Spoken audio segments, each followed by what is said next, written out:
안녕하십니까? 네. 자, 일단 우리 오늘 그 수하 첫 번째 그 집합단원 공부를 하는 시간이죠. 그 수하가 되게 분량이 적어요, 생각보다. 그 수상을 생각을 해봤을 때 수하의 분량은 한 진짜 한 60-70% 정도쯤 밖에 안 되는 것 같아. 그래서 우리가 이제 요 단어는, 그러니까 이 수하 과정은 조금 더 이제 수상보다는 여러분들이 깊이 있게 좀 더 체계적이고 좀 더 완벽에 가깝게 공부를 해두지 않으면은 이 분량이 작고 좀 범위가 적은 경우에는 이 문제의 어떤 그 깊이감이 다른 것들보다는 상대적으로 더 이제 깊게 조금 더 이제 다양한 것들을 물어본다는 것이거든요. 그래서 이제 그런 것들을 좀 의식해가면서 그냥 이렇게 대강대강 공부하지 마시고 좀 더 철저하게 공부를 해주실 수 있었으면 좋겠다라는 말씀을 좀 먼저 드리고 갑니다. 그래서 적다고 해가지고 마냥 좋은 것은 아니다라는 거.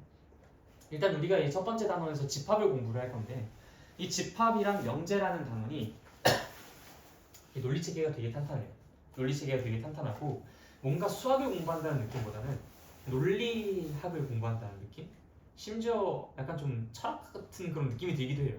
그래서 이 논리 구조에 대한 그 이해와 그 다음에 그에 대한 어떤 공감 같은 것들이 좀 주가 될 수 있는 부분이니까 그런 것들에 좀 포커스 맞춰가지고 따라와 주시면 되겠습니다.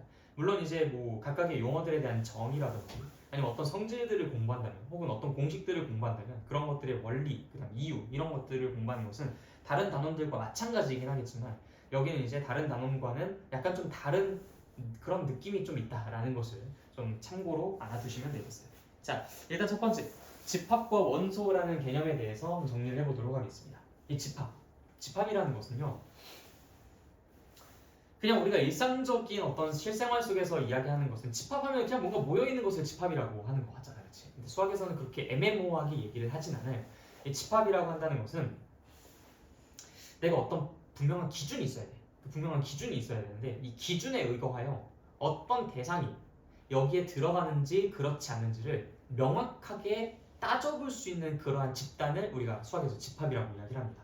그러니까 단순히 뭐 예를 들어서 멋진 사람들의 모임 하면은 뭐 누가 멋지고 누가 안 멋지고 하는 건 사람들마다 다 각기 가치관이 다를 것이고 판단이 다를 것이고 그 다음에 멋지다라는 것은 정도가 어떤지가 또 애매모호하잖아. 뭐 예를 들어서 우리가 흔히 연예인들 뭐 차은우라든지 뭐 이런 분들을 잘생겼다고 하고 이제 거기까지 딱 선을 긋는 사람이 있는가 하면 어떤 사람은 그래도 조금 더 이제 그 폭이 넓은 사람이 있을 수가 있죠. 아니면 어떤 사람은 아직 내 눈에 차는 사람을 본 적이 없다 뭐라는 사람도 있을 수 있고 어쨌든 이제 그러한 불분명한 가치관, 그 불분명한 어떤 기준에 의해서 우리가 그 집단을 구성하는 것은 집합이라고 이야기하지 않는다.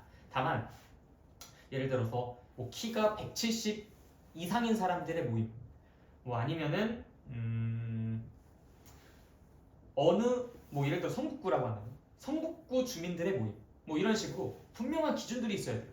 이 성북구 주민이라는 것은 뭐 예를 들어 주소지가 성북구인 사람들을 뜻한다고 한다면 그 기준에 의거하여 그런 사람과 그렇지 않은 사람을 정확하게 구분할 수 있지 이도저도 아닌 사람을 얘기할 수는 없잖아, 그렇지? 키가 170 이상인 사람들 같은 경우에도 170 이상이면 이상이고 그것보다 작으면 작은 거지 170 이상도 아니고 170보다 작은 것도 아닌 사람이 있지는 않잖아요, 그렇죠? 그래서 이런 어떤 분명한 기준이 있어야 한다라는 것을 이제 우리가 집합이라고 이야기한다. 그래서 집합인지 아닌지를 따질 때는 그 기준과 그 다음에 우리가 애매모호하게 헷갈리는 상황이 발생하는지 그 여부를 체크해 주시면은 그것을 이제 집합인지 아닌지 판단할 수 있는 근거로 사용해 볼 수가 있겠습니다. 자, 그 다음에 원소라는 것은요, 이 집합을 구성하고 있는 하나의 대상들을 뜻해요. 예를 들어 이제 뭐 이 교실에 있는 사람들의 모임, 뭐 이건 집합이라고 할 수 있지. 그치? 이 교실에 있지도 없지도 않은 그런 사람이 있는 건 아니니까, 그렇지? 그럼 이 교실에 있는 사람들의 모임이라고 하면은 우리가 이제 이 교실에 있는 각각 한 명 한 명의 그 구성원들이 다 그 집합의 원소가 되는 거예요. 그리고 뭐 마찬가지로 이제 다른 곳에 있는 사람은 당연히 이 집합의 원소라고 할 수 없는 것이겠지. 그래서 수학에서도 역시 마찬가지로 뭐 수학적인 부분에서도 역시 마찬가지로 2보다 큰 자연수의 모임 그러면 1이라는 것은 당연히 이 집합의 원소라고 할 수는 없고 이 대상이라고 할 수 없고 2라는 것도 역시 마찬가지로 이 집합의 대상이라고 할 수가 없는데 뭐 3이나 4나 5 같은 것들은 이 집합의 구성원들이라고 할 수가 있겠죠. 그래서 이런 것들을 우리가 이 집합의 원소라고 지칭합니다. 자, 그래서 집합과 원소를 다시 한번 정리를 하자면 집합 원소. 이 집합이라는 것은 분명한 기준이 있어야 돼요. 그래서 이제 그 대상이 그 집합의 구성원이 되는지 그렇지 않은지를 판단할 수 있어야 합니다. 그래서 집합의 대상이 되는 구성원을 판단할 수 있어야 돼. 원소라는 것은 무엇이라고 했죠? 이 집합을 구성하고 있는 이 집합의 대상이 될 수 있는 그 하나하나를 원소라고 이야기를 한다. 알겠죠? 예를 들어 봅시다. 1보다 크고 5보다 작은 수들의 모임. 자, 이거는 집합일 수 있을까요? 네, 그렇죠. 이 기준에 의거하여 여기에 들어가는 것과 그렇지 않은 것을 명확하게 구분지을 수 있으니까 이건 집합이라고 할 수 있습니다. 그럼 이 집합의 원소들은 어떤 것들이 있을까요? 2, 또 3, 4, 또 멈추면 안 돼요. 여기서 멈추면 내 머릿속에 자연수, 내 머릿속에 오직 자연수밖에 없는 거야. 여기서 멈추면 안 되지. 나는 분명히 작은 수들의 모임이라고 했잖아. 그럼 또 뭐도 있어? 뭐 2분의 3, 뭐 아니면 뭐 2분의 5, 뭐 0, 뭐 이렇게 뭐 1.7, 뭐 이런 것들도 다 있겠지, 그치? 그래서 이제 그런 각각의 대상들을 전부 다 우리는 이 집합의 원소들이라고 이야기할 수 있는 거야. 알겠죠? 자, 집합을 나타낼 때는 우리가 보통 대문자를 씁니다. 그리고 원소를 나타낼 때는 보통 소문자를 써요. 그래서 이제 A, B, C, D 이렇게 이제 우리가 집합을 표현을 할 수 있고, 그 다음에 뭐 스몰 a, B, 뭐 스몰 c 이런 식으로 원소를 이제 써줄 수가 있게 됩니다. 자, 그리고 애초부터 순서를 좀 바꿔서 쓸 거예요. 이 원소가 어떤 집합의 대상이 될 수 있는지, 그 구성원이 될 수 있는지 그런 것들을 이제 우리가 수학적인 어떤 표현으로, 기호로 간단하게도 정리를 해볼 수가 있는데, 스몰 a라는 것이 아까 원소를 지칭한다고 했죠? 이 라지 a라는 것이 집합을 지칭한다고 했어요. 그때 이런 표현을 씁니다. 되게 좀 귀여운 표현이죠. 약간 좀 그 포크 좀 머리 잘라놓은 것 같이 생겼는데 이렇게 삼지창 모양으로.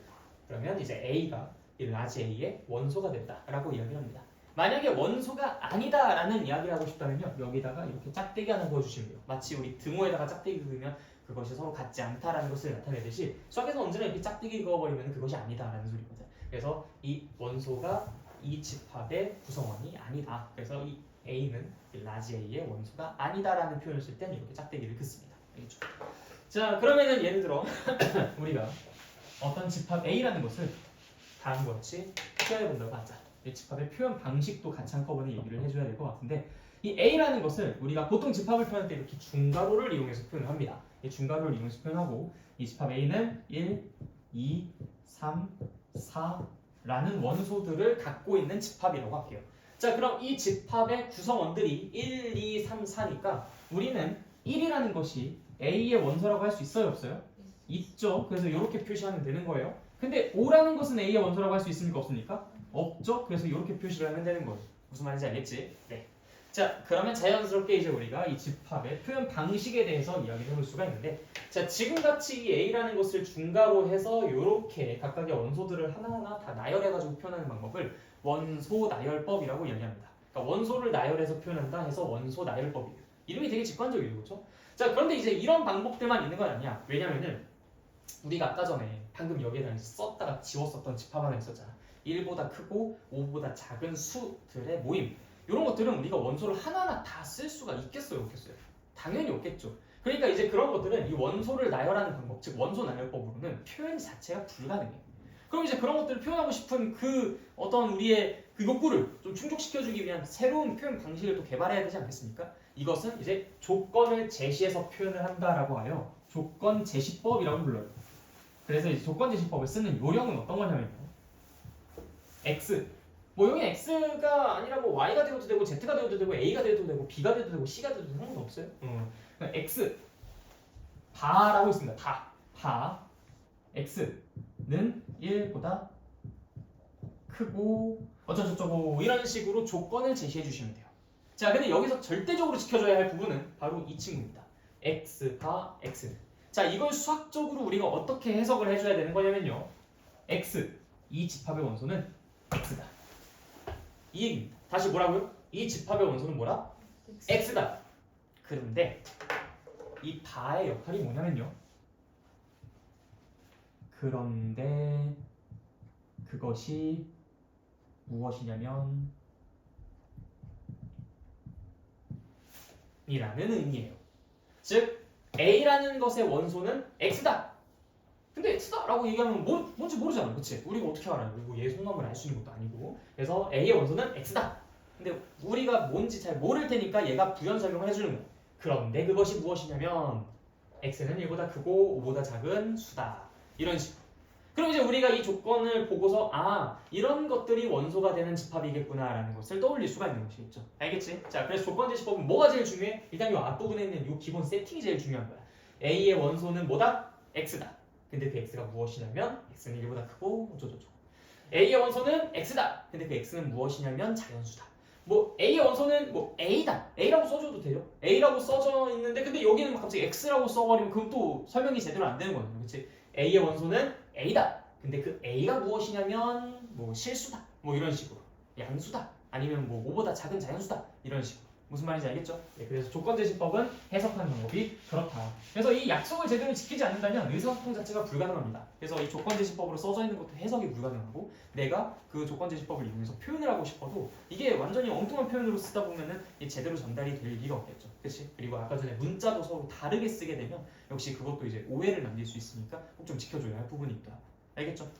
그리고 여러분들한테 내가 이제 이렇게 집합 부분 수업을 하다 보면은 좀 선입견을 갖고 있는 부분들이 하나씩 생기는 것 같아요. 이 수학에서 집합을 다루다 보니까 자꾸 이 집합의 원소들은 다 숫자여야 된다고 생각하는 그러한 좀 선입견이 생기는 것 같아요. 그러니까 꼭 이 집합의 원소는 숫자가 아니어도 돼요. 우리 아까 전에 여기에서 이곳에 있는 사람들의 모임이라고 했을 때 그것도 집합이라고 했잖아. 그럼 우리 하나하나는 다 숫자인가? 그건 아니잖아요. 그렇죠? 그래서 이 집합의 원소는 수가 나오는 것이 이제 보통 일반적이긴 하겠지만 우리가 수학에서 다루는 거니까 수로 나오는 것이 보통 일반적이긴 하겠지만 꼭 수가 아니라 뭐 어떤 사람이 될 수도 있고요. 어떤 뭐 물체가 될 수도 있고요. 아니면 심지어 어떤 집합들이 될 수도 있어요. 그래서 어떤 집합이 어떤 집합의 원소가 될 수도 있어. 심지어 자기 자신이 자기 자신의 원소가 되는 것도 정의한다면 가능해요. 예를 들어서 A라는 집합은 A라는 것을 원소로 갖고 있는 집합. 그러니까 약간 좀 어떤 느낌이냐면 엘리베이터를 보면은 거울 양쪽에 있을 때 그 거울 안에 내가 있고 그 거울 안에 내가 있고 약간 이런 느낌인 거지, 그렇지? 그래서 그런 집합 정의만 내린다면 얼마든지 가능해. 근데 그렇게 가다 보면 되게 철학적으로 가지, 그렇지? 그래서 이제 그렇게까지 우리한테 뭐 요구를 하거나 그러진 않는데 그래도 이제 충분히 그런 것들도 가능하다. 그리고 다른 집합들을 원소로 갖고 있는 것도 역시 가능하다. 알겠죠? 그러니까 집합의 원소는 꼭 숫자일 필요는 없다. 알겠죠? 심지어 식이어도 돼요. 식도 되고 아니면 하나하나의 함수여도 돼. 아니면 순서쌍이어도 되고. 자, 그런 예시를 좀 몇 가지 들어볼게요. 조건제시법으로 한번 얘기 들어보겠습니다. 그 예를 들어보겠습니다. A, B 바로 나왔죠? 순서쌍. 바 A는 3 이하의 자연수. 그 다음에 B는 5 이하의 자연수. 자, 이 집합 A의 원소는 뭐다? A, B다. 일단 이것부터 먼저 얘기하셔야 됩니다. 다시 이 집합의 원소는 뭐다? A, B다. 그런데 그것이 무엇이냐면 하면서 부연 설명 들어가는 것이고요.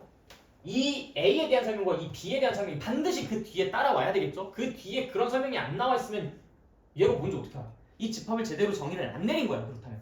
그래서 A는 그렇고 B는 그렇다 라고 얘가 정의를, 이 조건을 제시를 해준 것을 바탕으로 우리가 이 원소들을 파악해 주실 수 있어야 돼요. 그럼 어떤 것들이 원소라는 거예요? 이 집합 A의 원소를 한번 쭉 다 불러봅시다. 3,5 뭐 이런 것들도 있겠고요. 또 뭐 2,5도 있을 수 있겠고 1,5도 있을 수 있겠고 이런 것들을 쭉 다 나열해 보다 보면은 이제 1,1, 1,2, 1,3, 1,4, 1,5, 2,1, 2,2, 2,3, 2,4, 2,5, 3,1, 3,2, 3,3, 3,4, 3,5 이런 식으로 총 15개의 원소를 갖고 있다라고 얘기해 볼 수 있겠죠. 그러니까 문제로서도 이렇게 출제가 될 것 같지 않아요? 다음 A라는 집합의 원소의 개수는 몇 개입니까? 그렇죠? 그러니까 이 해석을 잘 할 수 있느냐라는 것을 콕 집어서 물어보는 그런 문제도 얼마든지 출제가 가능하다. 알겠죠?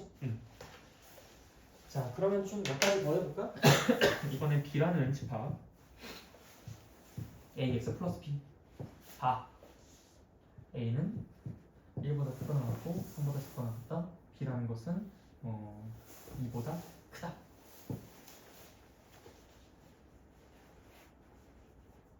그러면은 얘가 의미하는 게 뭘까요? 그냥 요 사이에 있는 모든 숫자들에 대한 A의 값과 2보다 큰 모든 B의 값을 가지고 만들 수 있는 그 식 자체를 다 원소로 무한정 많겠죠? 이거는 실수 전체니까, 그렇지? 그래서 뭐 예를 들어서 x 플러스 3, 뭐 아니면 2x 플러스 10, 뭐 이런 모든 것들이 다 얘의 원소가 될 수 있어요. 무슨 말인지 알겠죠? 네. 그래서 조건제시법을 해석하는 방법은 그러하다라는 것을 꼭 기억해 주시길 바라겠습니다. 자, 그리고 나서 우리가 사실 이 집합을 표현하는 방법이 크게 두 가지가 있다라고 이 책에는 나와 있긴 하지만 나는 여기다 플러스 알파로 한 가지가 좀 더 있다라고 말씀을 드려요. 그게 뭐냐면 벤 다이어그램입니다. 벤 다이어그램. 이 벤 다이어그램이라는 것이 무엇이냐? 이 우리가 방금 전에 집합을 작성하는 방법으로 원소나열법과 조건제시법을 공부했다고 했잖아요. 그렇죠? 근데 이때 이 원소나열법을 기하학적으로 표현한 것이 벤 다이어그램이에요. 자, 페이지 보시면 어디 몇 페이지야? 저기 저 14페이지 중간 정도쯤에 보시면 뭔가 좀 동글동글한 거 하나 있죠? 네. 이렇게 해서 A, 1, 2, 3, 4. 그러니까 조건제시법으로서는 이제 표현하기는 좀 애매모하죠. 여기에다 우리가 조건을 쓰긴 좀 그러니까, 그렇지? 조건제시법의 어떤 그 부가적인 단위가 아니라 원소나열법으로 이제 우리가 중괄호를 이용해서 표현을 하는 그런 방법도 있지만 그걸 이렇게 기하적으로 조금 더 이제 그림을 통해서 표현하는 그런 방법도 있다. 그래서 원소나열법에 이제 플러스 알파 해서 이제 이 친구도 같이 우리가 자주 사용할 아이입니다. 그래서 사실 원소나열법보다는 이 벤 다이어그램을 더욱더 많이 사용하죠. 우리가 실제로 문제를 푸는 그 상황 속에서는. 그래서 벤 다이어그램 이름도 꼭 기억하세요. 이거 벤 다이어그램 했을 때 이게 벤이라는 것이 어인지 아닌지 헷갈려 하시는 분들이 제법 있어요. 그래서 이제 어이고 뭐 물론 이 이름을 정확히 써라 뭐 이런 문제를 내지는 않겠지만 좀 실수하면 좀 부끄럽잖아, 그렇지? 네. 그래서 벤 다이어그램 정확히 알아두시고요. 자, 그 다음에 이제 우리가 집합의 원소의 개수에 대한 이야기를 좀 해보도록 합시다. 물론 이제 원소의 개수가 무한정 나오는 것들은 원소의 개수를 의미하는 얘기하는 것이 의미가 없기 때문에 뭐 그런 것들은 이제 우리가 차치하고서라도 원소의 개수가 유한한 것들, 뭐 예를 들어서 아까 전에 1, 2, 3, 4 많은 원소를 갖고 있는 집합 A라든지 아니면 뭐 10 이하의 자연수를 원소로 갖고 있는 뭐 집합 B를 떠올려 본다면은 그 집합들은 당연히 원소의 개수를 논할 수가 있는 아이들일 거예요. 원소가 유한계가 있을 테니까. 그래서 이제 그 집합의 원소의 개수를 나타내는 수학적 기호가 무엇이 있느냐? 넘버의 앞글자 n을 땁니다. 그리고 어떤 집합의 원소의 개수냐 해서 이제 괄호 안에다가 그 집합을 적어요. 따라서 n, a 하면은 a라는 집합의 원소의 개수는 몇 개입니까? 라는 이야기가 되는 거야. 만약에 이제 우리 아까 전에 얘기했었던 것처럼 a라는 집합이 1, 2, 3, 4라고 한다면 그럼 그때 요 i는 답이 뭐가 되겠어요? 4가 되겠죠. 4개의 원소를 갖고 있으니까. 만약에 a라는 것이 10 이하의 자연수였다. 그러면은 그때는 10 이하의 자연수 몇 개야? 10개겠죠. 그렇죠? 그래서 그때는 답이 10이 될 거야. 자, 그런데 우리가 이제 집합들을 이렇게 쭉 다뤄보다 보면은 항상 이렇게 원소가 있는 집합만 있는 건 아니에요. 원소가 없는 집합도 있습니다. 원소가 없는 집합? 뭐 예를 들어서 마이너스 2 이하의 자연수. 그건 뭐야? 없잖아. 그치? 그런 경우에는 이제 우리가 n, a가 0이라고 쓰겠죠. 그쵸? 다음 조건을 만족하는 그 a라는 것을 우리가 그 집합은 비어있다. 그래서 비다라는 의미를 갖고 있는 한자 공을 사용해서 공집합이라고 표현합니다. 그러니까 예를 들어 공실, 뭐 상가에 공실이 너무 많아, 뭐 이런 것들을 얘기할 때 그 공자가 이제 비다라는 의미를 갖고 있는 빌공자로 이 싹싹 빈다 말고 비어있다. 그래서 이제 이 a라는 것이 원소의 개수가 0개라면 이 a는 공집합이라고 부르고요. 원소가 없어 라면서 이렇게 기호로 표현을 합니다. 알겠죠? 그래서 이건 공집합의 표현이다라는 거. 자, 여러 개 약속들이 나왔어요. 일단 지금 요 한 페이지까지 우리가 좀 정리를 해보도록 할게. 일단 집합이라는 것은 분명한 기준에 의해서 그 집합의 구성원이 될 수 있는 그 대상을 명확하게 판단할 수 있는 그러한 집단을 집합이라고 한다. 그 다음에 그 집단 안에 속해 있는 대상들, 그 구성원들을 우리가 원소라고 부를 것이다. 그 다음에 어떤 원소가 어떤 집합의 원소, 즉 대상이 구성원이 될 수 있을 때 우리는 그때 삼지창 모양의 기호를 사용해서 이 스몰 a가 라지 a에 속한다라고 이야기를 합니다. 속한다. 근데 이제 가끔씩 이거를 포함된다, 포함한다 이렇게 얘기를 하시는 분들도 있어요. 근데 이거는 잘못된 표현입니다. 아니 속한다랑 포함한다랑 뭐가 달라요? 뭐 결국 A에 A가 포함된다라고 얘기해도 의미만 통하면 되지 않겠습니까? 라고 얘기하시는 경우도 있는데 안 돼. 왜냐면 포함한다, 포함된다라는 것을 조금 뒤에 우리가 정의를 내릴 겁니다. 어떤 집합이 어떤 집합의 부분이 될 때 그때 이 집합이 이 집합에 포함된다라고 쓰거든요. 그러니까 그거를 혼동해서 쓰게 되면 이걸 말하는지 저걸 말하는지 너희들도 듣는 사람도 뒤죽박죽 섞여버려요. 그래서 속한다를 얘기를 할 때랑 포함한다를 얘기를 할 때는 정확하게 구분해서 써주셔야 되고 나도 가끔씩 말실수를 하는 때도 있어. 근데 여러분들도 이제 그런 것들을 항상 의식을 해주시면서 최대한 그 실수를 좀 줄이셔야 됩니다. 그래서 어떤 원소가 어떤 집합에 속한다, 포함된다 아니고 속한다라고 이야기를 해주셔야 된다는 거. 자, 그 다음에 이제 그 집합을 나타낼 수 있는 방법이 크게 두 가지 플러스 알파가 있었다. 일단 첫 번째 뭐 원소 나열법. 그다음 거기에 서브로 붙어 있는 그림은 벤다리어 그램. 그 다음에 이제 원소 나열법을 표현을 하지 못하는 원소를 전부 다 일일이 나열할 수가 없는 그러한 집합을 우리가 뭘 이용해서 표현할 수 있다? 조건제시법을 이용해 표현할 수 있다. 이 조건제시법을 이용해서 표현을 하는데 이때 이 조건제시법을 쓰는 그 요령과 규칙이 있었죠. 어떻게 써야 된다? A의 원소는 뭐다? 하고서 바를 쓰고 그것에 대한 설명이 반드시 그 뒤에 따라 붙어야 된다는 거. 그래서 어떤 집합의 원소는 A다. 근데 그 A가 무엇이냐면 A는 이러하다 라고 반드시 그러한 조건 설명까지 마무리를 지어주셔야 그게 완벽한 이 조건제시법의 표현이 되겠습니다. 알겠죠? 그 다음에 이제 그 집합의 원소의 개수를 나타내는 수학적 기호는 n하고 괄호 안에 집합을 쓰는 거. 그래서 이제 지금 같은 상황에서는 na는 4라고 얘기를 해줄 수가 있고요. 그 다음에 만약에 na가 0이라고 한다면 그럼 그 집합 안에는 원소가 있다는 거야, 없다는 거야? 없다는 거지. 예를 들어서 어떤 집합들이 있겠어요? 마이너스 2 이하의 자연수 아니면은 뭐 또 어떤 것들이 있을까? 뭐 a 제곱은 마이너스 3 단 a는 실수 뭐 이런 식으로 이제 한정해 둔다고 한다면은 그럼 없잖아. 그런 걸 만족하는 게 어디 있어요, 그렇죠? 그러니까 이제 그러한 것들을 원소로 갖고 있는 집합은 이제 원소를 안 갖고 있다라고 인식을 해줘야 되는 거니까 결국엔 어떻게 뭐라고 불러? 공집합이라고 부르고 기호로는 저렇게 나타낸다. 알겠죠?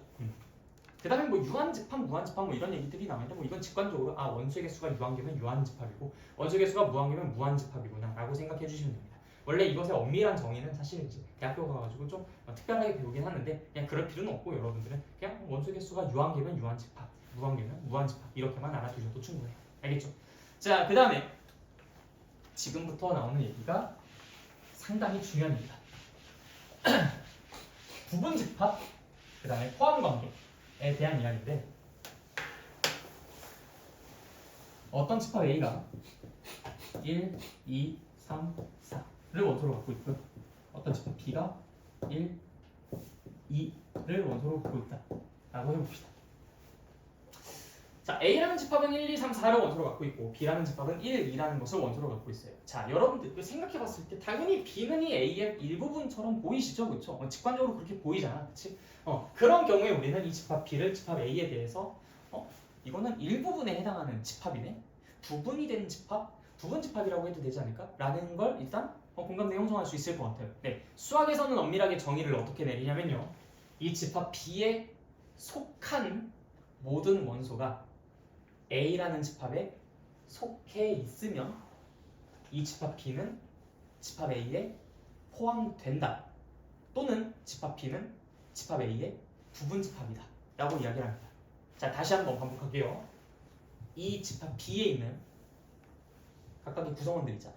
즉 정확한 표현으로는 이 집합 B에 속한 모든 원소들이 집합 A에 속해 있으면 그럼 이때 이 집합 B는 이 집합 A에 포함된다라고 하고 집합 B는 집합 A의 부분집합이라고 이야기를 한다. 무슨 말인지 알겠죠?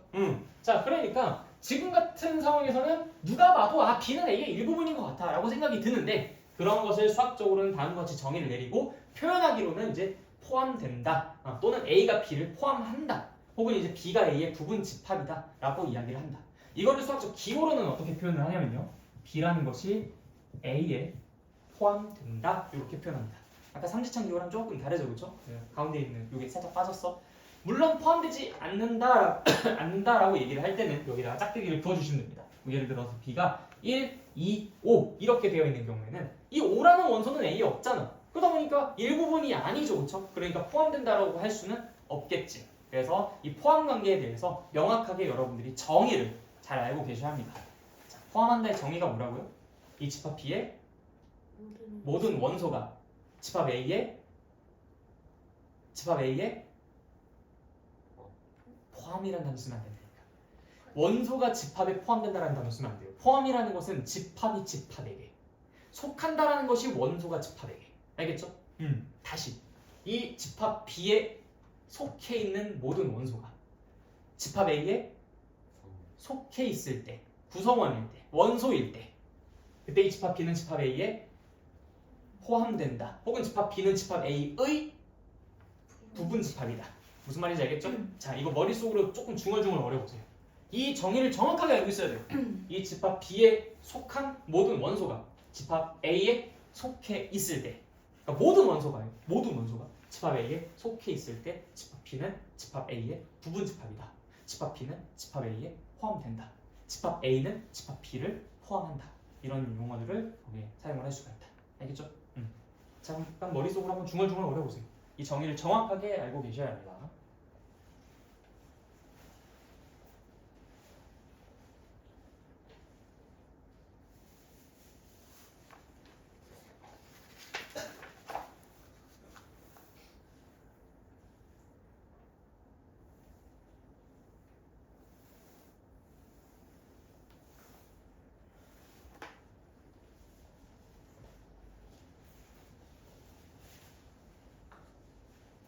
랜덤하게 내가 물어볼 거야.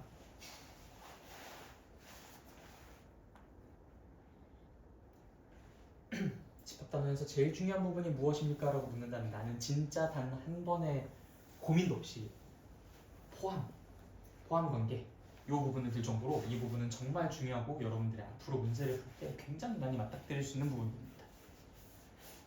잘 보셔야 돼요.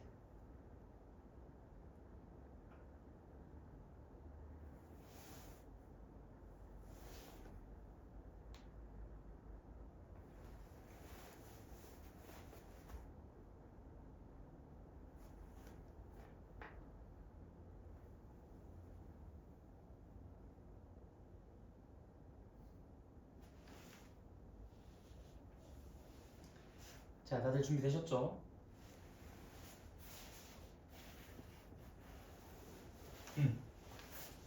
자, 집합 B가 집합 A에 포함된다라는 것의 정의, 어떤 것을 만족하면은 집합 B가 집합 A에 포함된다라고 이야기를 할 수 있겠습니까?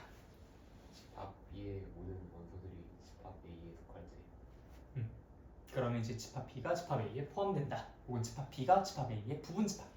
집합 A가 집합 B를 포함한다. 이렇게 이제 세 가지 용어로 다 사용할 수 있어요. 알겠죠? 집합 A의 모든 원소, 집합 B의 모든 원소는 집합 A에 속한다. 모든 원소에 속하고, 그리고 집합 B는 집합 A에 포함된다. 그래서 집합 B는 A의 부분 집합. 그래. 자, 여기에서 나온 그런 이제 정의라든지 이런 말들을 여러분들이 자, 내가 왜 처음에 직관적으로 여러분한테 먼저 얘기를 했겠어? 야, 이거 누가 봐도 집합 B가 집합 A에 포함되는 것처럼 보이잖아요. 일부분인 것처럼 보이잖아요. 라고 얘기를 왜 했을까? 여러분들의 공감대를 먼저 형성시켜주기 위해서 그래요. 자, 근데 여러분들이 그때 끄덕끄덕을 했었던 이유는 분명히 얘네가 여기 있기 때문에 그랬었어요. 그치? 당연히 그랬었겠지. 얘네가 여기 있기 때문에 일부분이네? 이렇게 생각했었을 거 아닙니까? 이거를 조금 더 격식 차리게 문장으로 구성한 게 바로 이거예요. 그러니까 이걸 외울 필요가 없는 거야, 사실상. 내가 보고 판단했었던 그 기준을 보다 더 수학적으로 표현하는 것뿐인 거지. 그래서 이 집합에 있는 아이들이 이 집합에 있어서 라는 이 표현을 조금 더 이제 각색한 거야. 그래서 이 집합에 속한 모든 원소가 이 집합에 속할 때 라고 그래서 이제 내가 조금 더 수학적인 문장으로 바꿔준 거죠. 무슨 말인지 알겠지? 네. 자, 그러면 몇 가지 예시를 좀 들어보도록 할게요. 당연히 판단 가능하시겠지만 자, B는 2, 5 라고 해보자.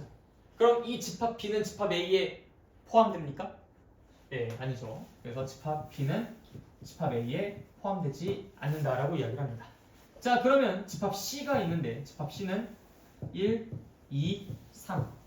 자, 그럼 집합 C는 집합 A에 포함됩니까? 네, 포함되죠. 그래서 그때는 이렇게 표시를 한다. 자, 그 다음에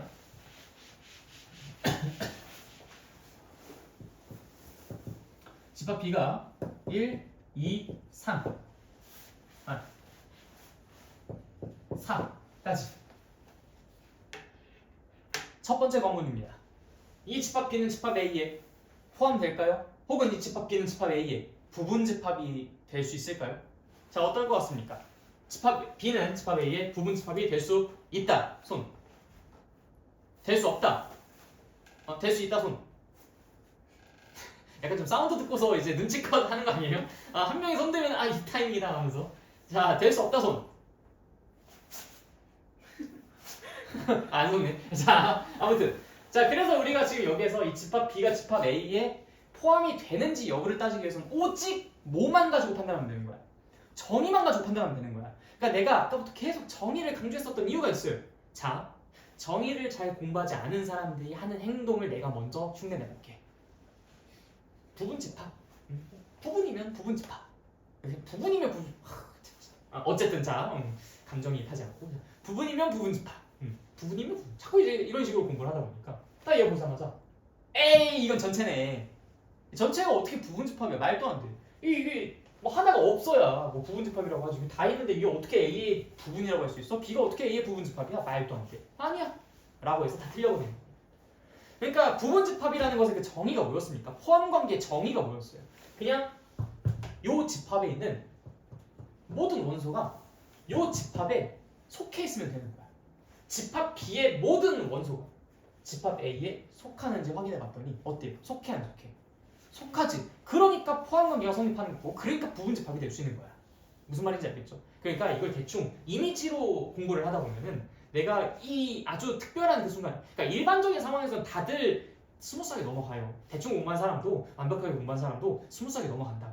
그런데 대충 공부한 사람과 완벽하게 공부한 사람의 차이는 어디서 나타나냐면 정말 작정하고 문제를 냈을 때 그때 그 차이가 벌어지는 거야.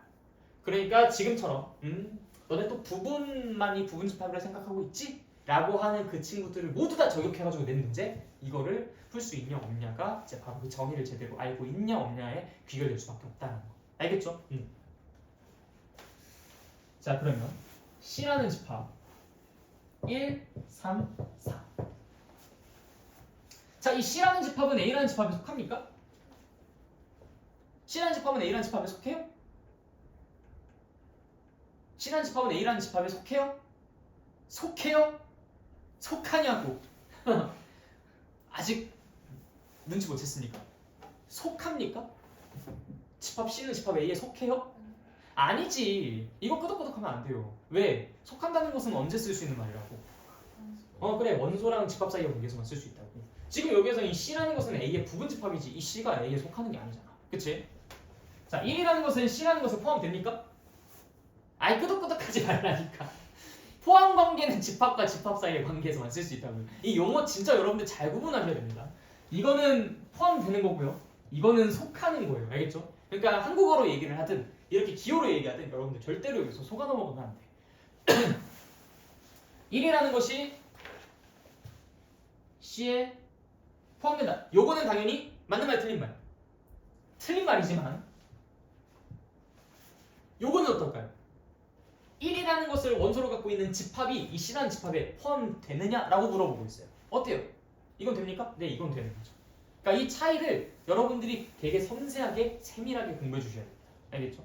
그러니까 포함, 속한다, 상지창, 이지창, 그 다음에 얘네들의 표현, 뭘 나타내고 있는지, 그래서 이게 포함관계 정의에 부합하는지 그렇지 않은지 그런 것들을 확실하게 따져주셔야 돼요. 알겠지? 분명히 이제 그런 문제들로 여러분들을 골탕 먹이려고 할 겁니다. 이따가 예제도 한번 풀어볼 거야. 그래서 그때 여러분들이 과연 잘 이겨내는지 또 거기서 당하는지 확인해 보겠습니다. 알겠죠? 네.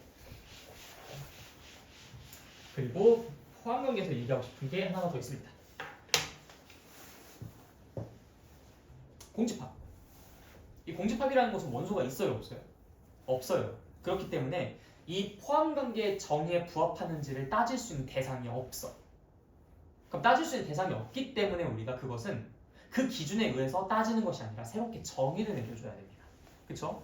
그래서 이 공집합은 어떤 정의에 의해서 포함관계를 따지냐면요. 되게 단순해요. 결론을 그냥 얘가 제시를 해줘. 공집합은 모든 집합의 부분집합이다.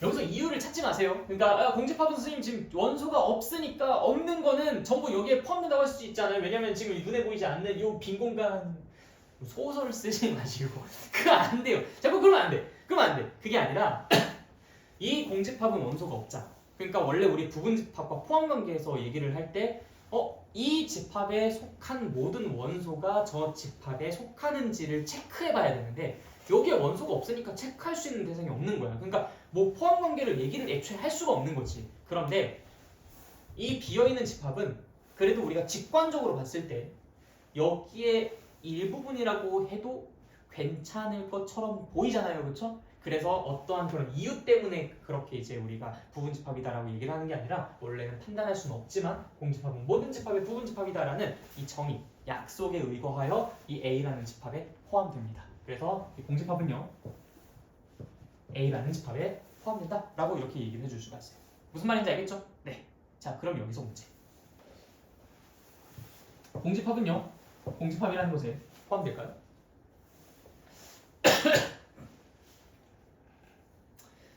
여기서 고민하고 있으면 안 돼요. 그럼 아직도 여러분들이 정의에 이제 신뢰가 안 생겼다는 겁니다. 정의 봐봐요. 공집합 지금 뭐라고 나와 있는지. 뭐라고 나와 있어요? 모든 집합의 부분집합이다라고 나와 있잖아. 자, 고민할 필요가 있어요? 이거 맞는 말입니까? 틀린 말입니까? 맞는 말이죠. 그렇죠? 정의에서 모든 집합의 부분집합이라고 얘기했기 때문에 공집합은 공집합에 포함되는 거예요. 무슨 말인지 알겠죠? 그래서 언제나 우리의 판단 제1순위 기준은 정의입니다. 그래서 정의를 제대로 모른 채로 공부하게 되면 헷갈림이 너무 많이 생기는데 정의를 정확하게 알고 있으면 우리가 상당히 많은 헷갈림에서부터 자유로울 수 있어요. 알겠죠? 그래서 내가 이제 정규 수업 때도 그런 얘기를 되게 많이 하잖아.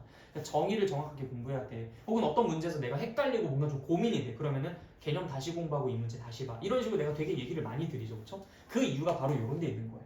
이거를 제대로 모르는 상태에서 이거 가지고 나한테 질문하는 경우들이 되게 많아. 그러니까 예를 들어서 이제 공집합이라는 건 공집합의 부분집합이 되느냐라는 어떤 진입판단 문제가 있는데 그냥 내 느낌상 에이 비어있는 게 어떻게 비어있는 것이 부분집합이야. 뭐 다른 것들은 뭐 얘네가 공집합을 부분집합으로 갖는다는 것은 알겠는데 이건 좀 아닌 것 같은데 해서 이제 틀리게 체크를 했다가 틀려가지고 이제 선생님 저 여기서 뭐 틀렸는지 모르겠어요. 선생님 여기서 이게 왜 공집합이 부분집합인지 모르겠어요. 이렇게 얘기하면 곤란하다는 거지.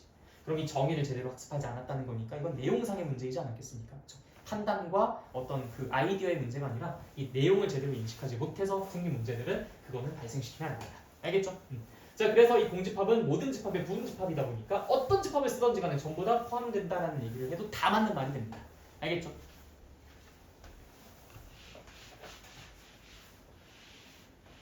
자, 그럼 한번 다시 정리해볼게요. 이번엔 구두로 할게. 자, A라는 집합은 그냥 이렇게 세팅을 하겠습니다. 자, B라는 집합이 1, 2, 3이라는 것을 원소로 갖고 있어요. 그럼 집합 B는 집합 A에 포함된다. 참 거지? 참, 그치? 자, 집합 C가 1, 2, 5라는 것을 원소로 갖고 있습니다. 그럼 집합 C는 집합 A에 포함됩니까? 안 되겠죠. 자, 그런데 A라는 것과 똑같은 집합 1, 2, 3, 4라는 것을 원소로 갖고 있는 집합이 있습니다. 그럼 그 집합은 A에 포함됩니까? 네, 포함돼요. 공집합은 A에 포함됩니까? 네, 포함돼요. 공집합은 공집합에 포함됩니까? 네, 포함돼요. 다 이런 것들은 정의에 입각해서 우리가 판단을 내려볼 수 있는 부분들이야. 무슨 말인지 알겠죠? 자, 근데 있잖아. 여기서 이런 얘기를 좀 해보고 싶은데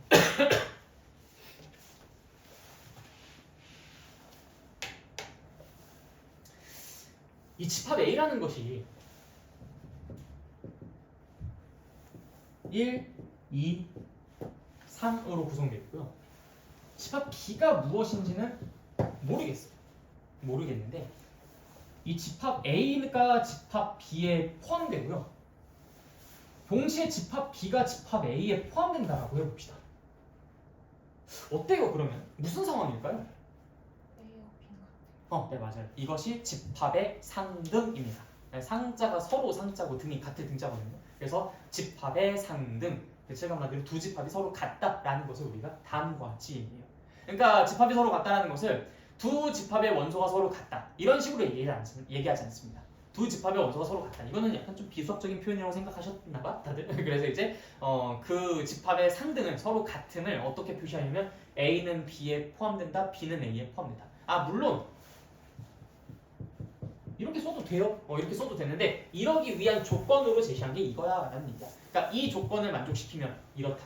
알겠죠? 그래서 두 집합이 서로 같다라는 것은 정의가 뭐냐면 A가 B에 포함되고 B가 A에 포함된다라는 것이 이제 이 두 집합이 서로 같다라는 것의 정의가 될 수 있다. 무슨 말인지 알겠습니까? 네, 좋아요. 자, 일단 여기까지 먼저 중간 끊어서 여러분들이 정리 좀 먼저 하고 그 다음에 이제 부분 집합의 개수 뭐 이런 것들을 얘기하면서 조금 더 골치 아픈 얘기들을 하도록 하겠습니다. 잠깐 여러분들 쉬는 거 아니야. 책 읽어보면서 지금 이 페이지, 그러니까 15페이지까지거든요. 15페이지까지 내용 한번 천천히 읽어보면서 정리해보도록 합시다. 그리고 곧 다시 시작할게요.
지금쯤 정리가 다 되셨을 것 같은데 네. 혹시 보다가 뭐 궁금한 것들이 있으셨습니까? 뭐 설명이 좀 더 필요하다고 없어요? 네. 자 그럼 좀 질문을 해보도록 할게.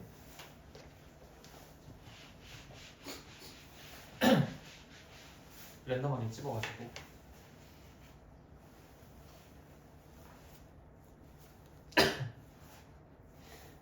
우리가 원소의 개수가 0개인 집합을 뭐라고 불렀죠?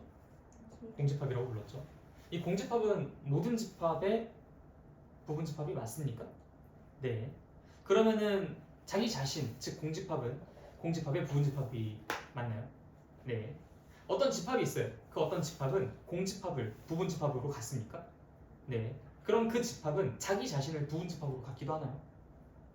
네, 그렇죠. 자, A가 B에 포함되고 B가 A에 포함된다면 그러면은 A랑 B는 서로 어떤 관계다? 같은 관계다. 이것을 우리가 뭐라고 부르죠? 집합의 상등이라고 부른다. 상은 서로 상자, 등은 같을 등자. 나중에 이제 우리가 그 함수 단원 공부할 때도 함수의 상등 뭐 이런 얘기들을 또 할 거예요. 상등이라는 단어가 이제 수학에서는 서로 같음을 뜻하는 단어다. 이것도 알아두시고. 자, 그다음 우리 부분 집합의 개수에 대해서 좀 이야기를 해봐야 되겠는데 사실 거의 문제로 많이 출제되는 부분은 이제 요 파트라고 보시면 돼요. 부분 집합의 개수. 그다음에 이제 두 번째가 저 집합의 연산이라고 불리는 뭐 합집합, 교집합 뭐 이런 것들을 이제 공부를 하고 이제 우리가 그에 맞춰서 연산을 진행을 하고 집합의 연산이고 더하기 빼기 곱하기 나누기 이런 게 아니라 그냥 일단 보시면 아시겠지만 뭐 포함 관계를 가지고 이제 어떤 조건이 주어져 있을 때 아니면 뭐 굳이 포함 관계가 아니라 하더라도 어떤 식으로 집합이 구성되어 있을 때 이 두 개의 집합의 공통인 원소들은 뭐가 있으며 또는 이제 합집합이라고 하는 이 집합 혹은 저 집합에 들어가 있는 원소들은 모두 어떤 것들이 있습니까? 뭐 이런 것들이 집합의 연산이거든요. 어쨌든 이제 그러한 집합의 연산들이 이제 두 번째 파트로 되게 중요하게 될 거죠. 어쨌든 첫 번째 고난이 찾아왔습니다. 부분 집합의 개수. 자 예를 들어서 A라는 집합이 1, 2, 3 이렇게 세 개의 원소를 갖고 있는 집합이라고 해볼게요. 그러면 이 A의 부분 집합이라고 할 수 있는 것들을 쭉 다 나열을 해봤을 때 너무 랜덤하게 나열하면 또 헷갈리고 막 중복과 누락이 발생할 수 있으니까 좀 기준을 잡아서 나열을 해보도록 할게요. 원소 개수가 가장 작은 것부터 하나씩 늘려봅시다. 자, 이 집합 A의 부분 집합이 될 수 있는 것들 한번 처음부터 쭉 다 얘기해볼까요? 자, 일단 첫 번째로 어떤 거? 아니야. 공집합부터. 이거 놓치시면 안 돼요. 그래서 내가 아까부터 계속 공집합 강조했었던 거야. 자, 그 다음에 어떤 집합이 있을까요? 1이라는 것을 원소로 갖고 있는 이 집합이 있겠죠. 자, 그 다음은요? 2를 원소로 갖고 있는 집합. 그 다음은요? 3을 원소로 갖고 있는 집합. 자, 그 다음은 이 밑에다 쓸게요. 1과 2를 원소로 갖고 있는 집합, 즉 두 개를 원소로 갖고 있는 집합이 있을 수 있겠죠. 자, 1과 3을 원소로 갖고 있는 집합이 있을 수가 있어요. 자, 그 다음에 2와 3을 원소로 갖고 있는 집합이 있을 수 있겠죠. 근데 이제 여기서 가끔 이런 질문도 하는 경우도 있어. 선생님, 이게 1,2랑 2,1은 달랐잖아요. 근데 1,2랑 2,1은 같은 건가요? 다른 건가요? 자, 일단 얘네 두 개는 다른 걸까요? 같은 걸까요? 이 두 개요.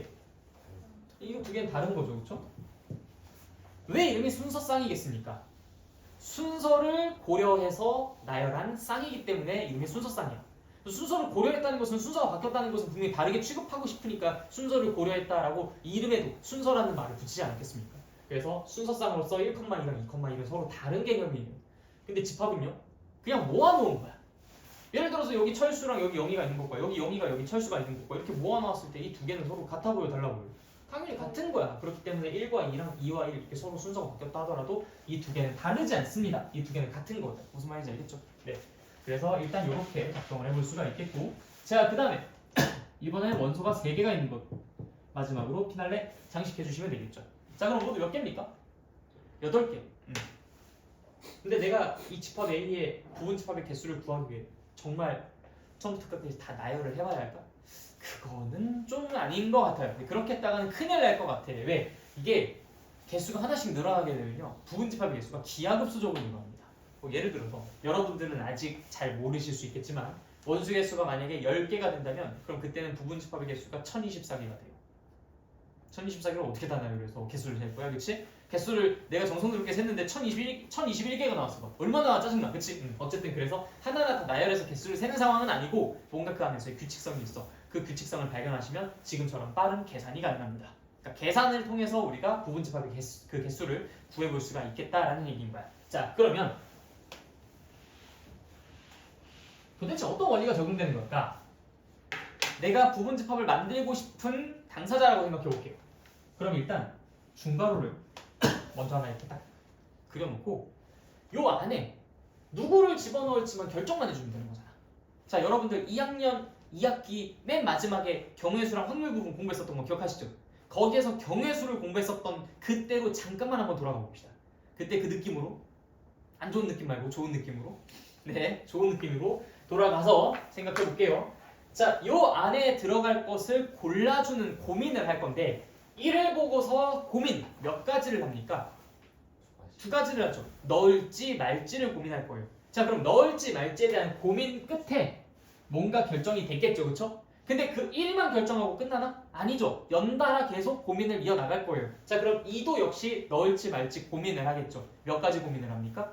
두 가지의 고민을 해요. 그래서 또 이렇게 펼쳐나갈 겁니다. 자, 그리고 끝났나요? 아니야. 3도 넣을지 말지 고민을 더 해줘야 되겠죠. 그래서 여기에 또 3 넣을까 말까, 넣을까 말까, 넣을까 말까, 넣을까 말까 해서 두 가지씩의 선택지가 또 연이어서 발생합니다. 계속 고민을 하는 거죠. 그럼 결국 고민의 개수는 모두 몇 가지? 8가지일 수밖에 없어. 왜 8가지일 수밖에 없어? 두 가지의 고민에 또 두 가지의 고민을 연달아하고 또 두 가지의 고민을 연달아하잖아. 그때 당시에 우리가 그 경우의 수 파트 공부할 때 합의 법칙과 고배 법칙에서 여러분들 동시에라는 그 말에 사로잡히지 말라고 했었어요. 동시에라는 것이 여러분들이 이제 가끔 어떻게 인식을 하냐면 시간상 동시에 막 자꾸 이런 식으로 생각을 한단 말이야. 그러니까 어서 여기서 1, 2, 3을 선택하는 것은 내가 시간상 동시에 선택하는 것이 아니니까 얘네들 다 더해야 되겠네요. 이렇게 얘기하는 경우들도 비일비재하게 발생한단 말이죠. 그게 아니라 동시에라는 말은 연달아라는 말로 좀 바꿔서 해석해 주셔야 돼요. 그러니까 내가 이 고민을 하고 끝난 게 아니야. 아직 안 끝났어. 더 고민을 해야 돼. 더 연달아 계속 고민이 이어져 나가야 돼. 그럼 그들은 다 곱한다고 했잖아. 근데 만약에 내가 고민을 했어. 그 상태로 상황이 종결됐어. 그럼 그거는 그 자체로 그냥 보존. 거기에 뭔가를 곱하는 게 아니라 다른 방식으로도 이제 우리가 그런 결과를 도출해낼 수 있으면 그렇게 또 구하고. 그럼 이 결과랑 이 결과랑 이제 병렬적으로 합쳐주면 되는 것이었죠. 그치? 그래서 직렬 같은 느낌이냐 병렬 같은 느낌이냐, 즉 연달아의 느낌이냐 아니면 종결하고 다시 시작하는 느낌이냐, 요거에 따라서 우리가 곱을 쓸지 합을 쓸지를 결정한다고 했었습니다. 자, 여기는요 1 쓸까 말까, 2 쓸까 말까, 3 쓸까 말까 계속 두 가지씩의 고민을 연달아서 하게 되는 거니까 2 곱하기 2 곱하기 2 해서 모두 8가지가 되는 거야. 당연한 얘기죠, 그렇죠? 그래서 이 안에 내가 어떤 숫자를 넣을지 말지를 결정하는 고민의 총개수 2의 세제곱해서 모두 8가지가 나오게 되는 것이다.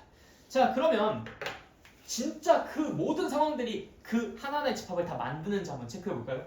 1 안 넣어, 2 안 넣어, 3 안 넣어. 뭐가 만들어질까요?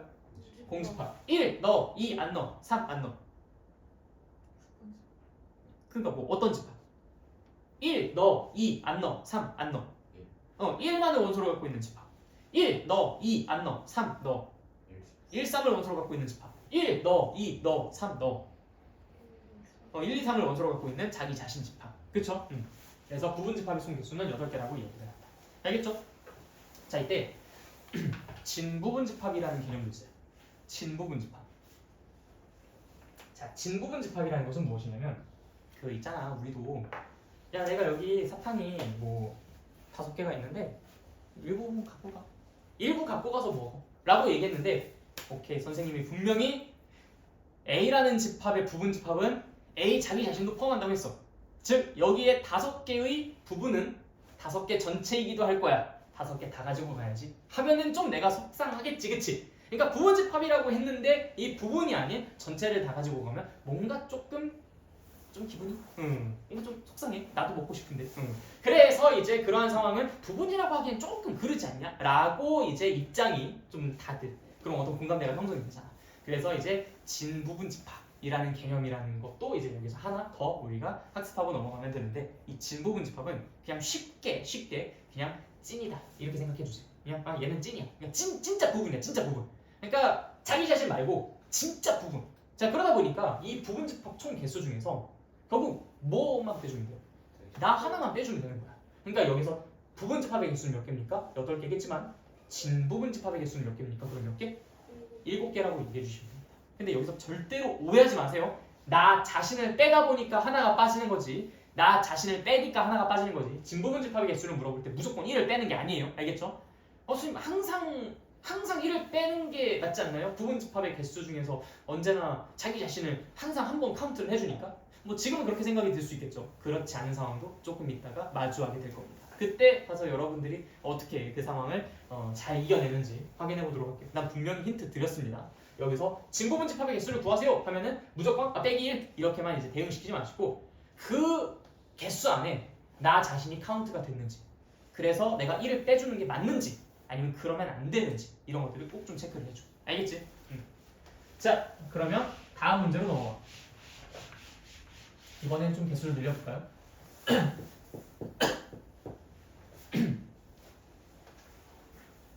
자, 1, 2, 3, 4, 5 이렇게 5개의 원소를 갖고 있는 부분 집합의 개수를 구해봅시다.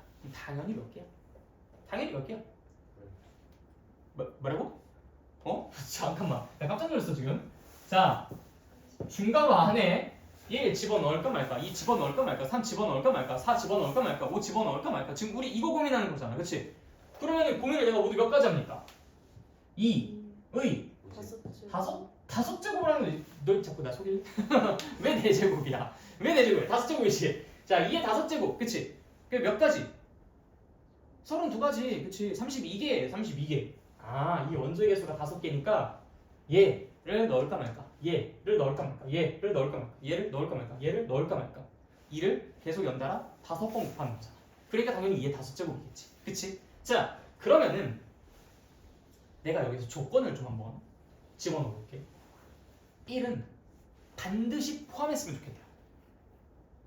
내가 부분집합을 만드는데 1이 반드시 포함이 된 부분집합은 모두 몇 개입니까? 이렇게 질문을 하고 있어. 그러면 여러분들이 그때 고민을 어떻게 하는지를 한번 살펴보세요. 1. 넣을까 말까 고민합니까? 안 해요. 반드시 넣어달라고 했으니까 어떻게 해야 돼? 반드시 넣어야 돼. 그럼 얘는 고민을 안 해. 선택지가 한 가지밖에 없는 거야. 우린 그 한 가지를 따라줄 수밖에 없는 거고. 그럼 2는요? 2가지, 3은요? 2가지, 4는요? 2가지, 5는요? 2가지. 그때는 뭐 몇 가지? 2의 4제곱이 되는 거야. 1을 반드시 포함 이라는 조건이 걸려있을 때는 그때는 2의 4제곱이라고 쓰면 되겠다. 자, 그럼 이 조건 삭제하고 두 번째, 그럼 5를 반드시 제외. 5를 반드시 제외. 5는 절대로 넣지 말래. 자, 그러면 그때 부분집합의 개수가 모두 몇 가지일까요? 1은 2가지, 2는 2가지, 3은 4는 5는 한 가지. 이거 0가지 하면 안 되고 2 곱하기 2 곱하기 2 곱하기 2 곱하기 0 이렇게 하면 0이 된다겠지. 한 가지 한 가지 반드시 넣지 말아야 되니까. 그치? 자, 그래서 2의 몇 제곱? 4제곱. 오케이, 2의 4제곱. 자, 3번 섞어보자. 이 두 개를. 자, 1을 반드시 포함하고 5를 반드시 제외하는, 1은 무조건 포함하고 5는 무조건 제외하는 그런 부분집합의 개수를 구하시오. 자, 1 고민 몇 가지? 한 가지. 2는요? 2가지. 3은요? 2가지. 4는요? 2가지. 5는요? 한 가지. 오케이. 그래서 답은 몇 가지? 2의 세제곱까지. 당연하지, 그치?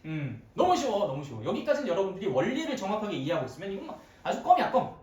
그런데 이것도 판단을 하기를 싫어해서 외우는 사람들이 있어요. 그러지 마세요. 이게 무슨 공식처럼 나와 있어가지고 여기에서 전체 원소의 개수를 n개라고 하고, 그다음 반드시 포함하는 것의 개수를 뭐 k개라고 하고, 반드시 제외되는 것의 개수를 t개라고 한다면 n 빼기 k 빼기 t라는 것을 지수로 써서 2의 n 빼기 k 빼기 t 제곱으로 쓸 수 있다 하면 문제는 풀 수 있겠지. 그렇지만 자꾸 이런 식으로 공부하면 좀 멍청해질 것 같잖아요. 그렇죠? 우리가 항상 선생님이 계속 말씀드리지만 내가 수영을 잘하고 싶으면 뭘 하면 된다? 수영을 잘하고 싶으면 뭘 하면 돼? 일단 물에 빠져가지고 수영부터 하면 돼. 그럼 알아서 잘해줘요. 물론 이제 어떤 레슨도 필요하겠고 자세 교정도 필요하겠고 뭔가 좀 손이 좀 이렇게 뭐랄까 자세라든지 좀 손봐주는 사람이 있으면 좀 더 잘 늘겠지. 근데 어찌됐든 이론으로 유튜브로 백날 공부해도 내가 물속에 들어가질 않으면 절대로 수영 실력을 늘 수가 없어요. 근데 이런 것들 내가 판단력을 기르려고, 사고력을 기르려고, 문제 해결력을 기르려고 이 수학 공부를 하고 있는데 자꾸 이런 것들 판단하는 것들, 이 고민 몇 가지인지 이거 판단하는 것도 싫어가지고 이 공식을 외워가지고 한다? 이거는 진짜 안 들릴게. 적어도 내가 가르치는 너희들은 그러진 않았으면 좋겠어. 알겠죠? 그래서 이런 공식은 그냥 애초에 생각조차 하지 마라. 애초에 생각조차 하지 마라. 책에 분명히 공식이 나와 있지만 절대로 그런 것들을 의식하지 마세요. 자, 그럼 내가 여기서 이제 진부분집합의 개수를 물어볼 거야. 자, 진부분집합의 개수를 물어볼 건데 조건은 동일해. 1번 조건 1을 반드시 포함하는 진부분집합의 개수. 2번 5를 반드시 제외하는 진부분집합의 개수. 1은 반드시 포함하고 5는 반드시 제외하는 진부분집합의 개수. 알겠죠? 그러니까 우리 진부분집합의 개수는 빨간색으로 답을 써볼 거야. 알겠죠? 우리 아까 전에 얘기했었죠. 진부분집합? 나 자신을 제외하는 거라고. 그럼 일단 이 문제부터 같이 풀어볼까? 1, 2, 3, 4, 5 이렇게 5개의 원소를 갖고 있는 집합의 진부분집합의 개수는 몇 개일까요? 일단 지금 현재 부분집합의 전체 개수는 2의 5제곱 32개입니다. 자, 그럼 진부분집합은 모두 몇 개? 31개. 나 자신을 제외하니까요. 그렇죠? 이 31는 이제 여기서 빼기 1을 해가지고 31가 나오게 된 것이다. 1을 반드시 포함하는 경우 1을 반드시 포함하는 경우는 진부분집합이 모두 몇 개일까요? 15개. 역시 2의 4제곱에서 1을 빼주는 거니까 15개가 나오죠. 다 이해됐어요? 어떤 식으로 하는지 알겠지? 5를 반드시 제외하는 진부분집합의 개수. 16가지. 응? 이거 15가지 아니야? 왜 15가지가 아니라 16가지지? 올해도 5가 빠져 있으니까 사실. 아까 내가 진부분집합 얘기했었을 때 뭐라고 얘기했었죠? 야, 이게 진부분집합의 개수를 구할 때 무조건 맹목적으로 빼기 1, 빼기 1 그냥 계속 빼기 1만 앵무새처럼 반복하면 안 돼. 그러면 요거 15가지라고 쓰고 요거 7가지라 써서 다 틀려버려요. 우리는 그런 앵무새가 되어서는 안 됩니다. 아까 방금 전에 수영 얘기도 했잖아요. 자꾸 판단을 해주셔야 된다고. 자꾸 판단하는 게 귀찮아서 오늘 진부분집합의 개수는 무조건 빼기 1을 하면 돼. 이렇게만 생각하면은 발전이 없어요. 5를 반드시 제외하는 그 상황에서 2의 4제곱이 뭘 지칭하는지를 정확하게 캐치해 주셔야 됩니다. 그리고 난 다음에 빼기를 할지 말지를 그 순간에 결정하는 거예요. 이것도 마찬가지야. 이것도 사실 그냥 2의 4제곱에서 1을 빼서 15라고 했는데요. 이거는 우연히 맞춘 거예요. 너희들이 알아서 맞춘 것이 아니라 이건 우연히 맞춘 거야. 정말 운 좋게 맞춘 거지. 근데 여기에서는 운이 나쁜 거지, 그치? 근데 그게 실력이에요? 운이 좋으면 맞추고 운이 나쁘면 틀리는 게? 아니죠. 자, 그래서 여기에서부터 차근차근 하나하나 왜 이런 것들이 답인지 답이 아닌지 같이 이야기 나눠보도록 할게요. 자, 31. 결국엔 32가지는 어떤 상황들을 말하는 거였지? 1이 들어갈지 말지, 2가 들어갈지 말지, 3이 들어갈지 말지, 4가 들어갈지 말지, 5가 들어갈지 말지 이런 것들 때문에 이제 32가지였잖아요. 자, 그렇다면은 잘 생각해봐. 응? 그러면 결국에는 1은 들어가, 2는 들어가, 3은 들어가, 4는 들어가, 5는 들어가라는 것도 이 32가지 안에는 반드시 있다는 얘기네? 맞아요? 다 이해됐습니까? 그런데 진부분집합의 개수를 물어봤을 때 그 경우가 세지면 돼요, 안 돼요? 그러니까 하나를 빼는 거예요. 그게 없었으면 좋겠다고. 내가 세준 32가지에 걔가 없었으면 좋겠다. 그러니까 거기서 1을 빼가지고 31가지라고 얘기를 해주시는 거죠. 무슨 말인지 알겠죠? 자, 이때는 어때요? 마찬가지. 이게 4제곱이 뭘 지칭하는지를 봐야 되는 거야. 항상 상황을 보는 게 아니라 내가 쓴 그 기본 베이스가 될 수 있는 그 식을 보는 거야. 내가 쓴 식이 그 중복을 혹은 내가 세주지 말아야 할 것을 세주는지 뭐 그런 것들에 따라서 뭘 나누거나 뭘 빼거나 이런 것들을 결정해줘야 된다. 자, 그럼 1은 반드시 포함한다고 했어요. 1 무조건 집어넣죠. 2 너, 3 너, 4 너, 5 너 라고 했을 때 자기 자신 또 세집니까 안 세집니까? 세지죠. 그러니까 그 한 가지가 나는 이젠 안 세졌으면 좋겠는 거야. 그래서 1을 빼주는 거. 여기까지 너무 당연하죠? 근데 이렇게 두 문제를 풀다 보니까 이제 귀찮아진 거야. 그러다 보니까 자꾸 빼기 1하면 된다는 거잖아. 그러니까 결국에는 해서 이제 여기도 15, 여기도 7 해가지고 이 두 문제를 맞추고 이 두 문제를 맞추고 이 두 문제는 다 틀리는 겁니다. 그럼 왜 15가 답이 아닐까? 이 16의 정체를 먼저 생각해보세요. 자, 5를 반드시 제외한다고 했다. 자, 1 너 안 넣어 해가지고 2가지 했고 2 너 안 넣어서 2가지 했고 3 너 안 넣어서 2가지 했고 4 너 안 넣어서 2가지 했고 5 반드시 어떻게 한다고? 제외한다고 했다. 제외한다고 했잖아. 그러니까 이 16가지는요 1을 넣고 2를 넣고 3을 넣고 4를 넣고 5를 넣는 그 상황을 카운트 해준 상황이야 안 해준 상황이야? 안 해준 상황인 거예요. 이거는 우리가 여기에 쓴 거는 5를 반드시 제외한 것들만 쓴 거잖아. 근데 그 안에 무슨 자기 자신 있다고 거짓말해? 그건 안 되는 거지. 1은 무조건 들어가고 2는 무조건 들어가고 3은 무조건 들어가고 4는 무조건 들어가고 5는 무조건 들어가고 이 상황들이 이제 아니어야 되는 것인데 1 들어가고 2 들어가고 3 들어가고 4 들어가고 5가 안 들어가는 그 상황이 가장 맥시멈으로 많이 들어갈 수 있는 상황인데 거기서 내가 자기 자신을 빼줄 게 뭐가 있냐? 빼줄 것 따위는 없다는 거예요. 근데 그냥 진이라는 말에 이제 우리가 이제 딱 꽂혀가지고 무조건 빼기를 하다 보니까 다 틀리게 되는 거예요. 그럼 여기는 답이 뭐가 되겠습니까? 16가지가 됩니다. 요것도 어떨까? 이것도 8가지야. 자, 그럼 왜 8가지일까? 자, 봐봐요. 1 무조건 들어가. 2는요? 뭐 들어가도 되고 안 들어가도 돼. 3 들어가도 되고 안 들어가도 돼. 4 들어가도 되고 안 들어가도 돼. 5 반드시 제외해. 자, 그러면은 여기서 맥시멈 다 가지고 와도 1 들어가, 2 들어가, 3 들어가, 4 들어가, 5 안 들어가예요. 그쵸? 자기 자신을 카운트 해줘 안 해줘? 안 해준다. 그러니까 진보문집합의 개수를 물어볼 때 여기서 빼줄 게 있어요 없어요? 없다는 거야. 그러니까 여기가 7가지가 아니라 몇 가지라고? 얘랑 똑같은 8가지가 된다. 무슨 말인지 알겠죠? 이거 정확하게 지금 확실하게 여러분들이 남들에게도 설명할 수 있을 정도로 지금 공부해주세요. 여기서도 잠깐 끊고 가도록 하겠습니다. 이거 확실히 이해해줘.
그래서 혹시라도 규칙을 만들거나 그러지는 마세요. 아, 제외하는 것이 있으면 빼주지 말아야 된다. 그럼 분명히 한두 달 사이에 그거 증발해버립니다. 절대로 그렇게 공부하는 거 아니에요. 항상 판단. 왜 그럴 수밖에 없는지. 공감. 그러면 여러분들 뭐 메모할 것도 없고요. 그냥 당연한 얘기를 뭐하러 하지? 이런 수준으로만 이 강의를 들으실 수 있어요.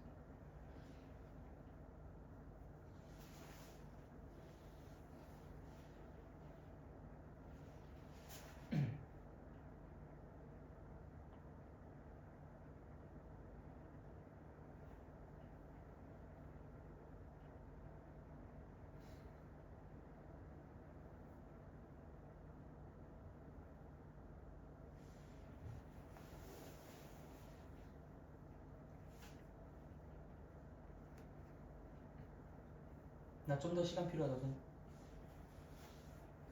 괜찮습니까? 오케이. 네. 그러면은 이제 이 부분은 넘어가도록 할게요. 그럼 어떤 조건이 나와 있어도 여러분들이 구분집합의 개수를 구하는 데는 문제가 없을 겁니다. 자, 그러면은 뒤로 쭉 넘어가서 여러분들이 지금 18페이지까지 다 공부한 거예요. 예제 1번 문제를 한번 같이 풀어보도록 하겠습니다.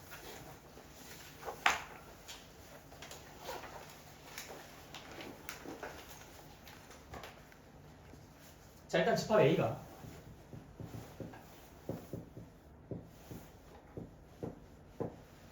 엄청 독특하게 생겼죠? 원소로 지금 뭘 갖고 있어요? 1, 2, 아니야. 그렇게 얘기하면 안 돼. 다시, 원소가 뭐예요? A의 원소는 1, 2 어떻게 불러주면 될까? 이게 그냥 3이야? 만약에 너희들이 불러준 대로 한다면은 A의 원소는 1, 2, 3이다. 이렇게 쓴 건데 이렇게 써져 있지는 않잖아. 적어도 이건 아니잖아. 그럼 이런 얘기를 하면 안 되죠. 적어도 이거는 아니니까 적어도 1, 2, 3이라고는 얘기하시면 안 돼요. 모른다라고 하는 한이 있더라도. 알겠죠? 뭐라고 불러줘야 될까요? 1과 2와 무엇을 원소로 갖고 있어요? 그 원소가 3인 집합을 원소로 갖고 있다. 자, 다시 뭐라고? 1, 2, 3을 원소로 갖고 있는 집합. 이 세 개를 원소로 갖고 있는 집합이 A라는 집합입니다.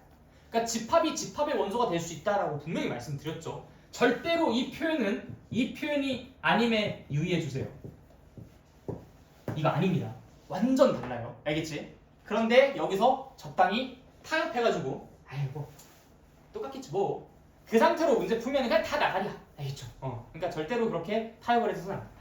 그러니까 우리가 적어도 이게 1, 2, 3을 원소로 갖고 있는 일반적인 모습처럼 생기진 않았다면 그렇게 가정하고 문제를 풀지는 마셔야 합니다. 자, 그럼 기억부터 한번 판단해 보도록 하죠. 자, 3은 A의 원소가 아니다 라고 되어 있어요. 어때요? 맞습니까? 틀립니까? 맞아요? 틀려요? 맞아요. 자, 이게 원소가 되는지 안 되는지를 따져보기 위해서는 간단한 그 해결법, 뭔가 매뉴얼을 좀 알려드릴게요. 요 왼쪽에 있는 이 친구 있죠? 이 모습 순수한 이 3이라는 이 순수한 3이라는 그 자체가 A에 들어있습니다. 근데 여기는 순수한 3의 모습이 아니잖아. 3의 중가로 붙어있는 집합으로서의 3이잖아. 그치? 그러니까 이 기억이 맞는 말이야 틀린 말이야?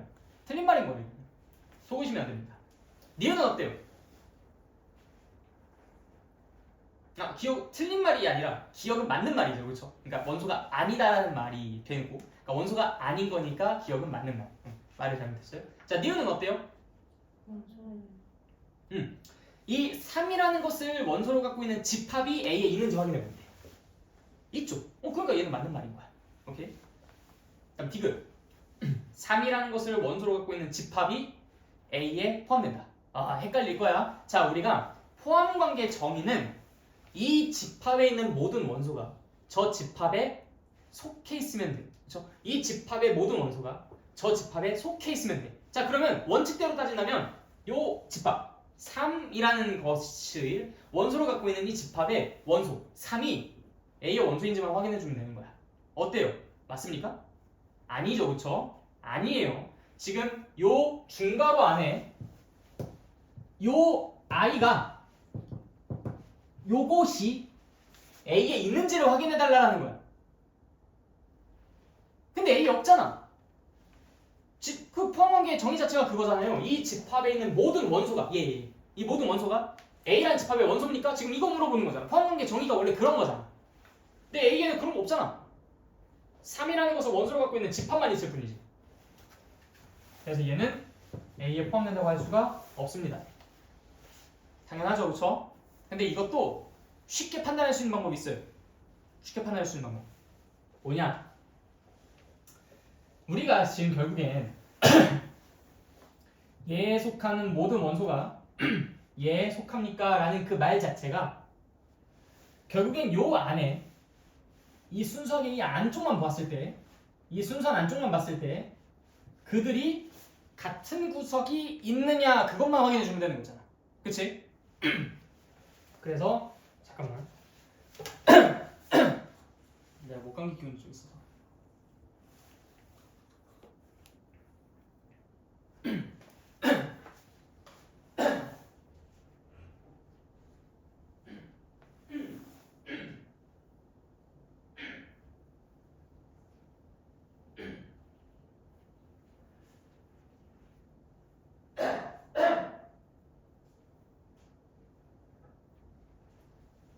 미안합니다. 내 목소리가 갑자기 안 나와가지고. 자, 그래서 이 부분 집합 뭐 얘기하고 있었지? 그래. 이 집합 안에 있는 이 순수한 요 부분이랑 요 순수한 이 부분끼리 봤을 때 얘가 요 안에 있으면 되는 거야. 그치? 그래서 있으면 부분 집합 관계 성립하는 거고 없으면 아닌 거지. 물론 이제 정의대로 원칙대로 따져줘야 되는 게 맞는데 그거를 조금 더 직관적으로 풀어서 얘기하자면 그렇다는 거야. 얘의 원소가 얘에 속하는지 체크한다. 그 말인즉슨 요 중괄호 안에 있는 이 부분이 요 중괄호에 있는 부분의 어떤 일부 혹은 그 구성원에 이제 들어가 있으면 된다. 근데 지금 현재는 그런 형태가 아니기 때문에 얘는 아웃이다. 그래서 A의 부분집합이 아닌 거겠죠. 이해됐어요? 자, 리을은 어떻습니까? 공집합은 A에 포함되지 않는다. 어때요? 틀린 말이죠. 자, 미음 A 자기 자신이네. A 자기 자신은 A에 포함된다. 맞죠? 오케이. 그렇게 해서 판단 내려주시면 되겠고요. 자, 표현 바꾸기 봅시다. 21페이지에 1-2번이요. 자, A의 원소가 무엇인지 한번 쭉 불러볼까요? A의 원소는 일단 첫 번째 공집합, 그 다음에 1, 2, 내가 1과 이런 거 2를 원소로 갖고 있는 집합. 오케이. 자, 그러면 1번부터 따져봅시다. 공집합은 A의 원소입니까? 네, 맞아요. 그럼 공집합은 A의 부분집합입니까? 라는 2번 선지는 이거는 A의 원소니까 이건 아니겠네? 라고 판단하면 안 된다고. 알겠죠? 이게 느낌이야, 느낌. 그냥 자꾸 이게 A가 공집합을 원소로 갖고 있으니까 공집합이 A에 포함되는 건 아니지 않나? 자꾸 이런 식으로 삐끗해버리니까 다 틀리는 거야. 그러니까 얘가 왜 선지를 이런 식으로 우리한테 좋겠냐고. 우리의 선배들이 항상 그런 행동들을 해왔기 때문에 그러지 않았었을까? 그렇지? 그러니까 여기서 미안합니다. 공집합이 A의 원소라고 했으니까 이 공집합은 A의 부분집합이라고 하면 안 되겠다라는 생각은 하지 마시고 진짜 순수하게 정의에 입각해서 따져주셔야 돼요. 공집합은 모든 집합의 부분집합이라고 했잖아. 그러니까 당연히 2번 맞는 말이야 틀린 말이야? 맞는 말이 되는 거야. 자, 그럼 3번 1은 A의 원소다. 맞아요. 뭐 때문에 맞아요? 첫 번째, 두 번째, 세 번째, 네 번째. 여기 원소 지금 총 4개 있는 건 알고 계시죠? 그렇죠? 네. 4개 원소 중에서 어떤 것 때문에 그렇습니까? 두 번째 원소 때문에 그래요. 자, 4번. 얘는 맞습니까? 틀립니까? 맞아요. 얘는 어떤 원소들 때문에 그래요? 네 번째. 네 번째 원소 때문에 그래요. 이걸 두 번째, 세 번째 원소 때문에 맞습니다. 이렇게 착각하시면 안 돼요. 얘는 네 번째 원소 때문에 맞는 겁니다. 1, 2를 원소로 갖고 있는 저 집합이 A에 속합니까? 라고 물어봤잖아. 자, 그러면 5번처럼 1, 2를 원소로 갖고 있는 집합이 A의 부분집합입니까? 라고 묻는다면 그럼 이거는 어때요? 이거는 부분집합이야? 아니야? 맞아. 뭐 때문에요? 두 번째, 세 번째 때문에. 구분이 가능하십니까? 네. 이런 것들 정의에 입각해서 잘 판단하시면 절대로 어렵지 않아요. 충분히 하실 수 있습니다. 자, 그 다음.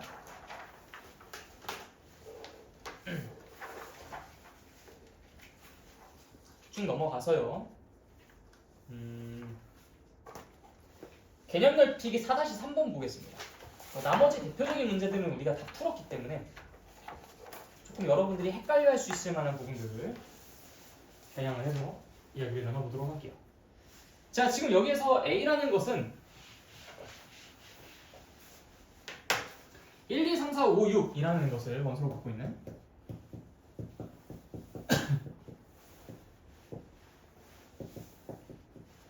집합이고요. 해석을 해보자. 이 조건을 1, 2라는 것을 원소로 갖고 있는 집합이 X에 포함된다. 무슨 말이야? X 안에는 뭐가 있다? 1이랑 2를 원소로 이제 삼고 있다. 1과 2가 원소로 존재한다. 당연한 얘기죠, 그렇죠? 자, 그 다음 오른쪽에는 뭐예요? 3, 4는 X의 부분집합이 아니다. 무슨 말일까요, 이 말이? 이거 해석 잘 하셔야 됩니다. 이거 되게 조심해서 해석해 주셔야 돼요. 1, 2가 A에 포함된다. A가 아닐까? X지? X에 포함된다. 그러면 내가 X라는 것을 여기다 만들 건데 1과 2는 무조건 있구나. 그치? 이 말은 이렇게 받아들일 수가 있어요. 근데 3, 4라는 것이 X에 포함되지 않는데 이 말은 무슨 말이야 그러면?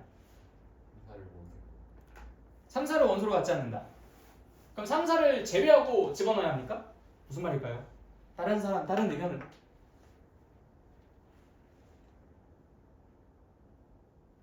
이거 한번 고민해봐. 내가 시간 조금 줄게. 이게 되게 중요한 문제입니다.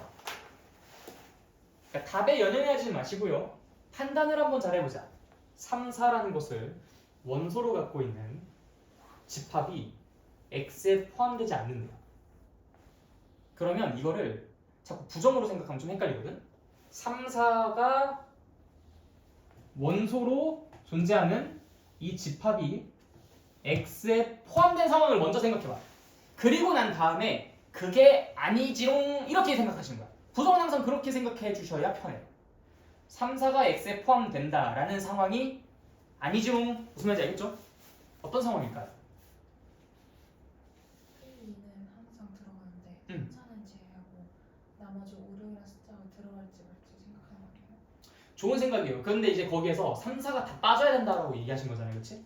3도 안 들어가야 되고 4도 안 들어가야 된다고 얘기한 거죠. 그렇죠? 그게 아까 준영이 얘기랑 똑같은 말이거든. 근데 그거는 아닙니다. 그 결론이 아니에요. 3사가 같이 있는 모든 다시 뭐라고요? 3사 따로는 없는데 3사랑 같이 있는 모든 오케이, 바로 그겁니다. 자, 이거 부정 없는 상태로 한번 먼저 해석해 볼래? 그래서 내가 오늘 그 수업 초창기에 뭐라고 얘기했냐면 여기에 약간 좀 논리적인 부분들이 굉장히 많기 때문에 이제 그런 것들을 하나 따져나가는 게 상당히 좀 어렵고 힘들 거야 라고 얘기를 했었던 거야. 3, 4가 X에 포함된다라는 생각을 먼저 해보자. 모두 다 들어간다는 거잖아. 모두 다 들어간다는 거지, 그치? 모두 다 들어간다는 건데 모두 다 들어가는 게 아닌 거야. 그럼 모두 안 들어간다는 거잖아요. 아니야. 그게 아니야. 모두 들어가는 게 아닌 거. 그게 어떤 상황이었어요? 예를 들어서 야 어제 나 생일 파티를 했는데 철수랑 영이 둘 다 왔어. 근데 이 상황이 아닌 상황이 어떤 상황이에요? 무조건 둘 다 안 오는 건가? 그런 것도 다 포함이죠. 둘 중에 한 사람만 오거나 아니면 둘 다 안 오거나. 그쵸? 그러니까 이 말은요 3과 4가 모두 X에 들어가는 것만 아니면 되는 거야. 얘네가 모두 들어가면 안 돼요가 아니라 함께 들어가는 것이 아니다라는 거야. 그러면 어떤 상황들이 있을 수 있어요?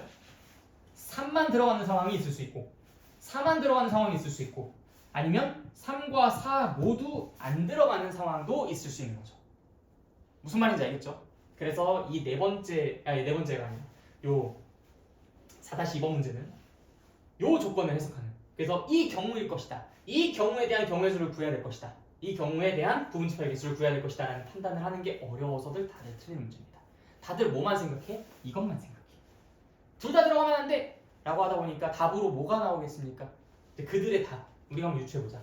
1, 2는 무조건 들어가니까 선택지가 없어요. 3, 4는 무조건 안 들어가니까 선택지가 없습니다. 그러니까 당연히 5랑 6만 가지고 선택지를 부여하는 거야. 그러니까 2 곱하기 2 해서 몇 가지? 4가지. 그게 그들의 가장 일반적인 오답이에요. 그럼 몇 가지라고 해줘야 돼? 우리는 지금 이것만 원하는 게 아니라 3만 들어가고 4는 안 들어가거나 3은 안 들어가고 4만 들어가거나 하는 그런 상황들도 다 포함이잖아. 그럼 1, 2 무조건 들어가고 3 무조건 들어가고 4 무조건 안 들어가고 5, 6은 너희들 마음대로 해. 몇 가지? 자 다시 1, 2는 무조건 들어가 3 무조건 들어가 4 무조건 안 들어가 5, 6은 너희들 알아서 해. 몇 가지? 4가지. 자 1, 2 무조건 들어가 3 들어가지 마 4는 무조건 들어가 5, 6은 니들 마음대로 해. 4가지. 1, 2 무조건 들어가 3, 4 무조건 들어가지 마 5, 6은 너네들 마음대로 알아서 해. 4가지. 이거 전부 다 더해주셔야죠. 내가 원하는 상황들은 그런 상황들인데 그치? 그런데 이거를 이렇게 생각할 수도 있어요. 결국엔 3만 들어가거나 4만 들어가거나 둘 다 안 들어가는 상황은 둘 다 들어가는 상황이 아닌 상황이죠. 그죠? 그러면 1, 2는 무조건 들어갑니다. 3, 4, 5, 6은 들어가든 말든 알아서 하세요 하는 그 전체 경우의 수 몇 가지에서 2의 4제곱 16가지에서 3, 4가 모두 다 들어가는 상황만 아니었으면 좋겠습니다 라고 하니까 1 들어가, 2 들어가, 3 들어가, 4 들어가, 5, 6 알아서 해 라는 몇 가지 상황을 4가지 상황을 어떻게? 빼주는 것으로 또 똑같은 답을 이끌어낼 수가 있죠. 그치? 그래서 이 문제는 상당히 중요했었던 문제다. 네. 자, 그 다음에 집합의 연산. 이 집합의 연산에서 내가 이제 여러분들한테 미션을 줄 거예요. 그러니까 내가 여러분들이랑 같이 하실 부분은 합집합, 교집합, 여집합, 차집합 이렇게 네 부분과 간단한 집합의 연산 성질들을 몇 가지를 살펴볼 거야. 근데 거기에 있는 모든 것들을 내가 다 설명을 해주면은 여러분들이 생각할 수 있는 기회를 다 박탈당해요. 그래서 내가 그 설명은 다음 시간에 할 거야. 그러니까 오늘은 이런 식으로 이 성질이 당연함을 여러분들이 캐치해 주시면 돼요라는 안내를 해줄 테니까 다음 시간까지 그러한 것들을 이제 잘 지켜서 당연히 여기에서 이러이러하니까 이러한 결과가 나오겠구나 라는 것들을 스스로 판단을 하고 공감대 형성해가지고 와주시면 되겠습니다. 알겠죠? 네. 자, 그래서 일단 페이지로는 28페이지 합집합, 교집합, 여집합, 차집합에 대해서 공부해보도록 하죠.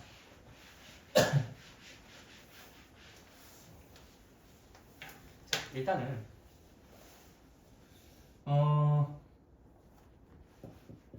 A라는 집합을 1, 2, 3 B라는 집합을 3, 4, 5라고 해보도록 할게요. 이때 전체 집합은 보통 이제 우리가 U라고 표현합니다. 1, 2, 3, 4, 5, 6이라고 표현을 해보죠. 자, 이런 상황 속에서 우리가 전체 집합이라는 건 이 상태에서 제한시켜 놓고서 보겠다는 거예요. 알겠죠? 이 상태 제한. A라는 집합과 B라는 집합의 합집합이라는 것을 먼저 한번 정리를 해볼게요. 이 합집합이라는 것은 이름에서도 좀 뭔가 느낌이 오죠. 뭔가 더했다라는 느낌이야. A랑 B를 어떤 식으로 합했다라는 거냐면 A의 원소 이거나 B의 원소인 것들을 싹 다 모아서 나열하는 거야. 그러면 1, 2, 3, 그 다음에 3, 4, 5 이렇게 쓸 수가 있죠. 그렇죠? 그런데 있잖아. 이 3이라는 것은 공통으로 들어있으니까 우리가 이거 따로 써줄 필요가 있습니까? 이거 없어요. 집합에서는요. 같은 것이 여러 번 나온다고 하더라도 결국엔 개가 있다라는 얘기인 거니까 한 개가 있든 두 개가 있든 세 개가 있든 그냥 개가 있다라는 걸로 취급하니까 이거 하나는 지워서 생각해 주시면 됩니다.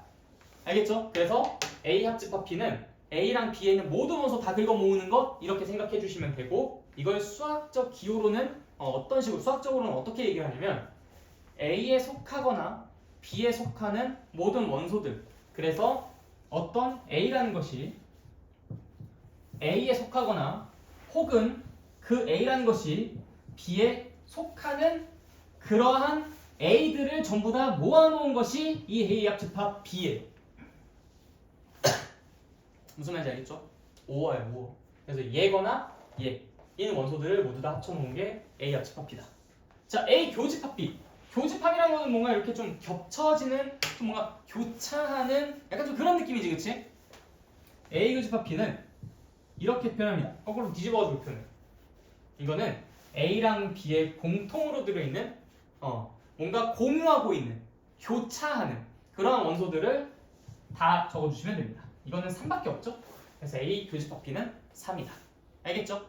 이거는 어떤 원소 A가 A에 속하면서 동시에 그리고요 and B에 속하기도 해야 합니다. 이 조건을 만족시키는 A를 전부 다 모은 것이 A 교집합 B예요. 오케이? 그 다음에 여집합이라는 표현도 있어요. A의 여집합이라고 할까? 뭐 B의 여집합이라고도 쓸 수 있겠지만 여집합은 이제 우리가 보통 이 위에다가 마치 그 숫자에서 지수 쓰는 위치 있죠. 그 오른쪽 위에다가 살짝 첨자로 이 C라는 것으로 쓰는데 이 A의 여집합은 전체 집합 안에 있는 그 원소들 중에서 A에 속하지 않는 원소들을 모두 모은 거예요. 즉 지금 같은 경우에는 어떤 상황이겠어요? 1, 2, 3을 제외한 나머지 모든 거 4, 5, 6이 되겠습니다. 즉 요거는 어떤 원소들을 모은 거냐면 A가 아닌 원소들을 다 모은 거예요. A에 속하지 않은 원소들을 다 모은 게 A의 여집합. 여가 이제 잔여물, 잔여 좌석 뭐 이런 거. 여가 이제 나머지라는 그 뜻이거든요. 그래서 이제 A의 여집합, 나머지 원소들 이렇게 생각해 주시면 됩니다. 자, 그 다음에 차집합이라는 것도 배워요. 차집합. 기호로는 이렇게 씁니다. A 차집합 P.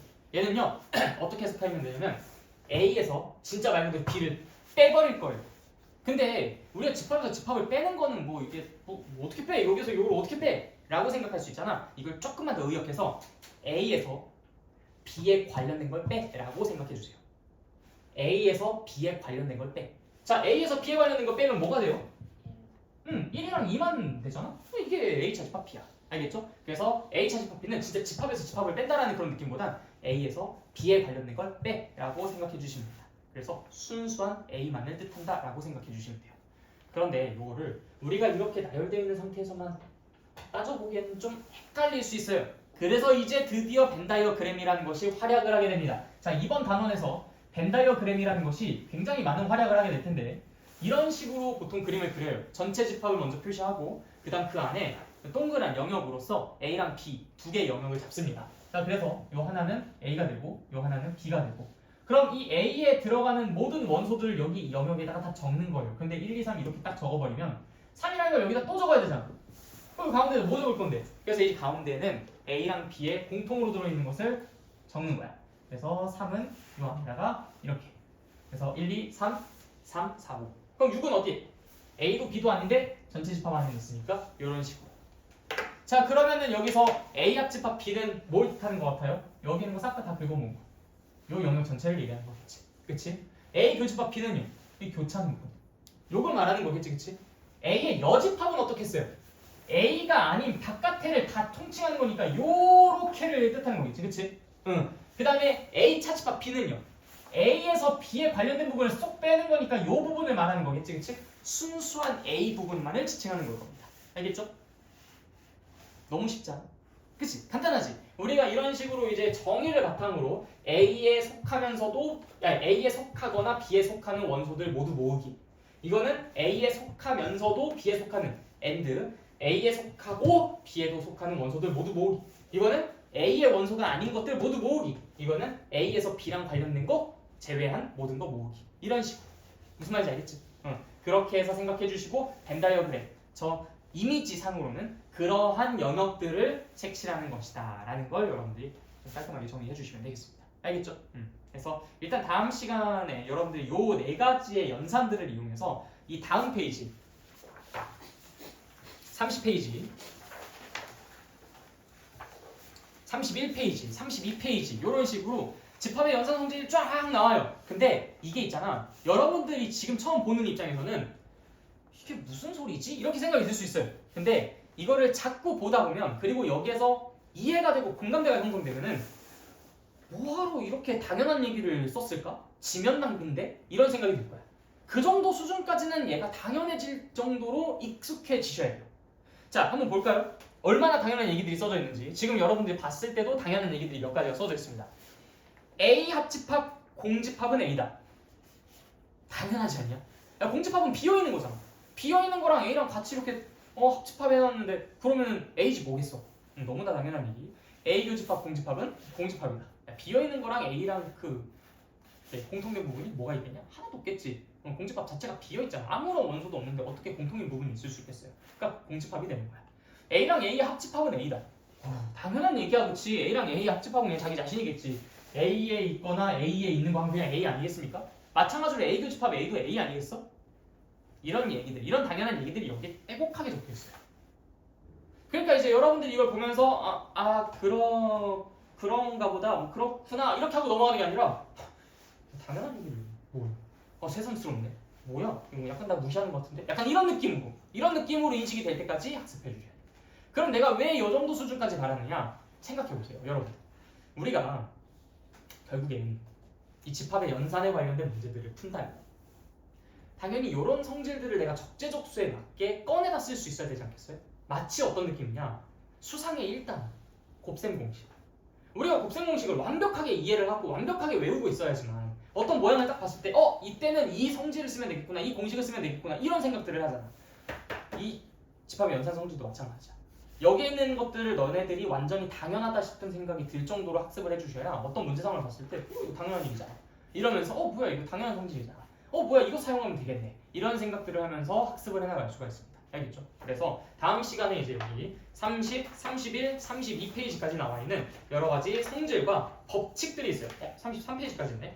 그래서 이런 것들을 벤 다이어그램을 그려가면서 여러분들이 좀 잘 공부를 해가지고 오셨으면 좋겠다. 우리 지금 이렇게 연산 공부한 것들을 바탕으로. 알겠죠? 그러면 다음 시간에 그 부분부터 우리가 같이 공부를 할 거예요. 알겠지? 자, 그 다음에 여기 뒤에 집합의 원소의 개수. 요거까지 하면 이 집합이 마무리되거든요. 그래서 여러분들한테 미션 내준 거 그거 하나는 다음 시간으로 미루고 요거까지 하나 하고 마무리를 짓도록 할 겁니다. 자, 일단 지금 여기서 우리한테 뭘 물어보는 거냐면 A 합집합 B의 원소의 개수를 A의 원소의 개수, B의 원소의 개수 이런 것들을 바탕으로 어떻게 구하겠느냐라는 것을 물어보는 상황이라고 보시면 돼요. 자, 만약에 벤 다이어그램상 A랑 B가 이런 식으로 서로 떨어져 있다면 얼마나 심플합니까? 이거 더하면 A 합집합 B의 원소의 개수가 나오겠죠. 당연하죠, 그렇죠? 그래서 이 상황이라면 NA 더하기 NP라고 써주실 수 있어야 돼요. 그렇죠? 그런데 만약에 이게 이 상황이 아니라 이렇게 일정 부분 겹쳐지고 있다고 생각해 봅시다. 그러면 내가 NA는 요거를 말하는 거잖아. 그럼 요거를 말한다는 것은 요 부분이랑 요 부분을 모두 다 끌고 간다는 얘기고, NB라는 것은 요 부분이랑 요 부분을 말하는 거잖아. 역시 이것과 이것을 다 끌고 간다는 얘기야. 얘는 요 부분이랑 요 부분이고, 얘는 요 부분이랑 요 부분이라고. 그러면 지금 어떻게 카운트가 되는지 볼까요? 하나, 둘, 셋, 넷이 다 더해진 거야. 불합리하잖아. 어떤 부분을 빼줘야 되겠어? 이 부분이 뭐야? 우리가 뭐라고 불렀지? 교집합. 따라서 뺄 겁니다. M, A 교집합, B를. 상황에 따라서 이럴 수도 있지만 이게 보통 일반적이기 때문에 저렇게 반드시 작성한다. 물론 이런 상황에서는 N 교집합 B를 쓰면 안 됩니까? 아니야. 이때도 돼. 그냥 단지 제가 0일 뿐일 거야. 0이라도 어차피 빼봤자 소용이 없어. 그래서 이 상황이든 이 상황이든 이 식으로 써주시면 되는데, 이 상황이라면은 굳이 뭐 0인 것을 뭐 우리가 이렇게 쓸 필요가 있겠냐? 요거에서 요거를 더해주시면 이제 그 개수가 나온다. 근데 이 상황에서는 저거를 빼주면 큰일 난다. 알겠죠? 그렇게 알아두시면 돼요. 두 개짜리는 너무 쉽잖아, 그렇지? 그래서 이거는 사실 여러분들에게 그냥 워밍업 수준으로 말씀드리기 위해서 얘기를 한 거고, 진짜 메인은 뭐냐면 3개짜리입니다.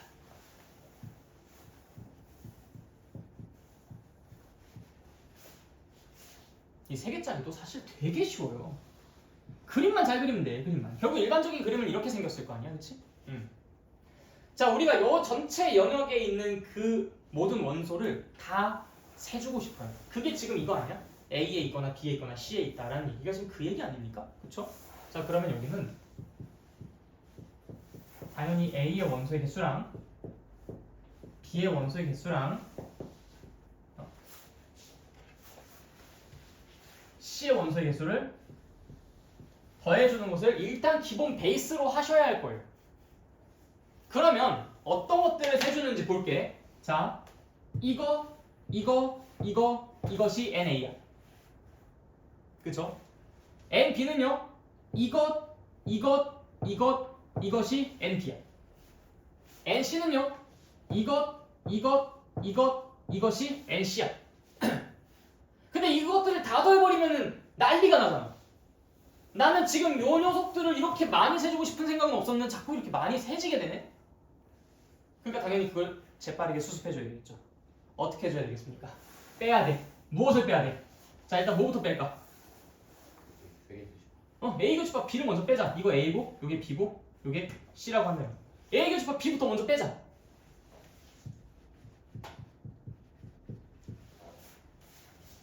빨간색으로 체크할게요. 지우는 건 하나씩 이렇게 지워지겠네. 그 다음 또 빼야지. 이번엔 B 교집합 C를 빼자. 그래서 얘도 없애야 되는 거 아니야? 이런 식으로. 그 다음 또 마지막 또 뭘 빼야 돼? A 교집합 C를 빼줘야 돼.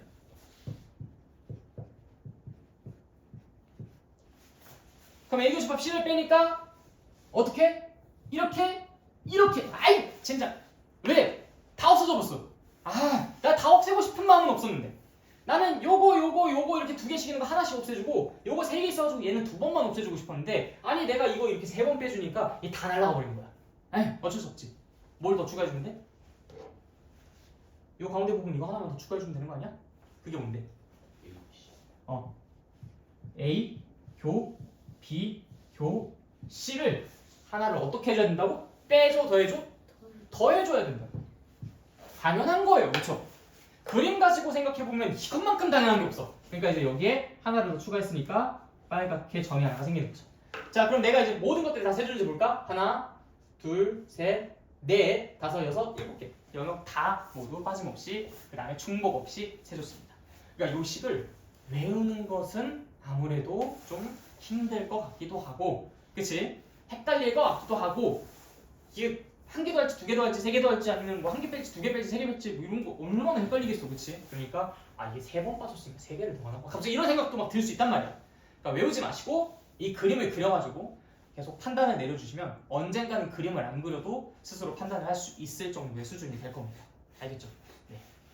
그래서 오늘은 계획한 부분이 여기까지예요. 그래서 여러분들이 이 내용들을 한번 쭉 천천히 읽어보시고 특히 질문할 부분들이 있으면 질문해 주시고 이 부분은 확실하게 이해해 주시고 여러분들이 이거 백지 테스트 보실 때 설명 다 해주셔야 합니다. 알겠죠? 정규 수업 때 이런 것들 내가 하나하나 확인을 해보도록 할 테니까 오케이?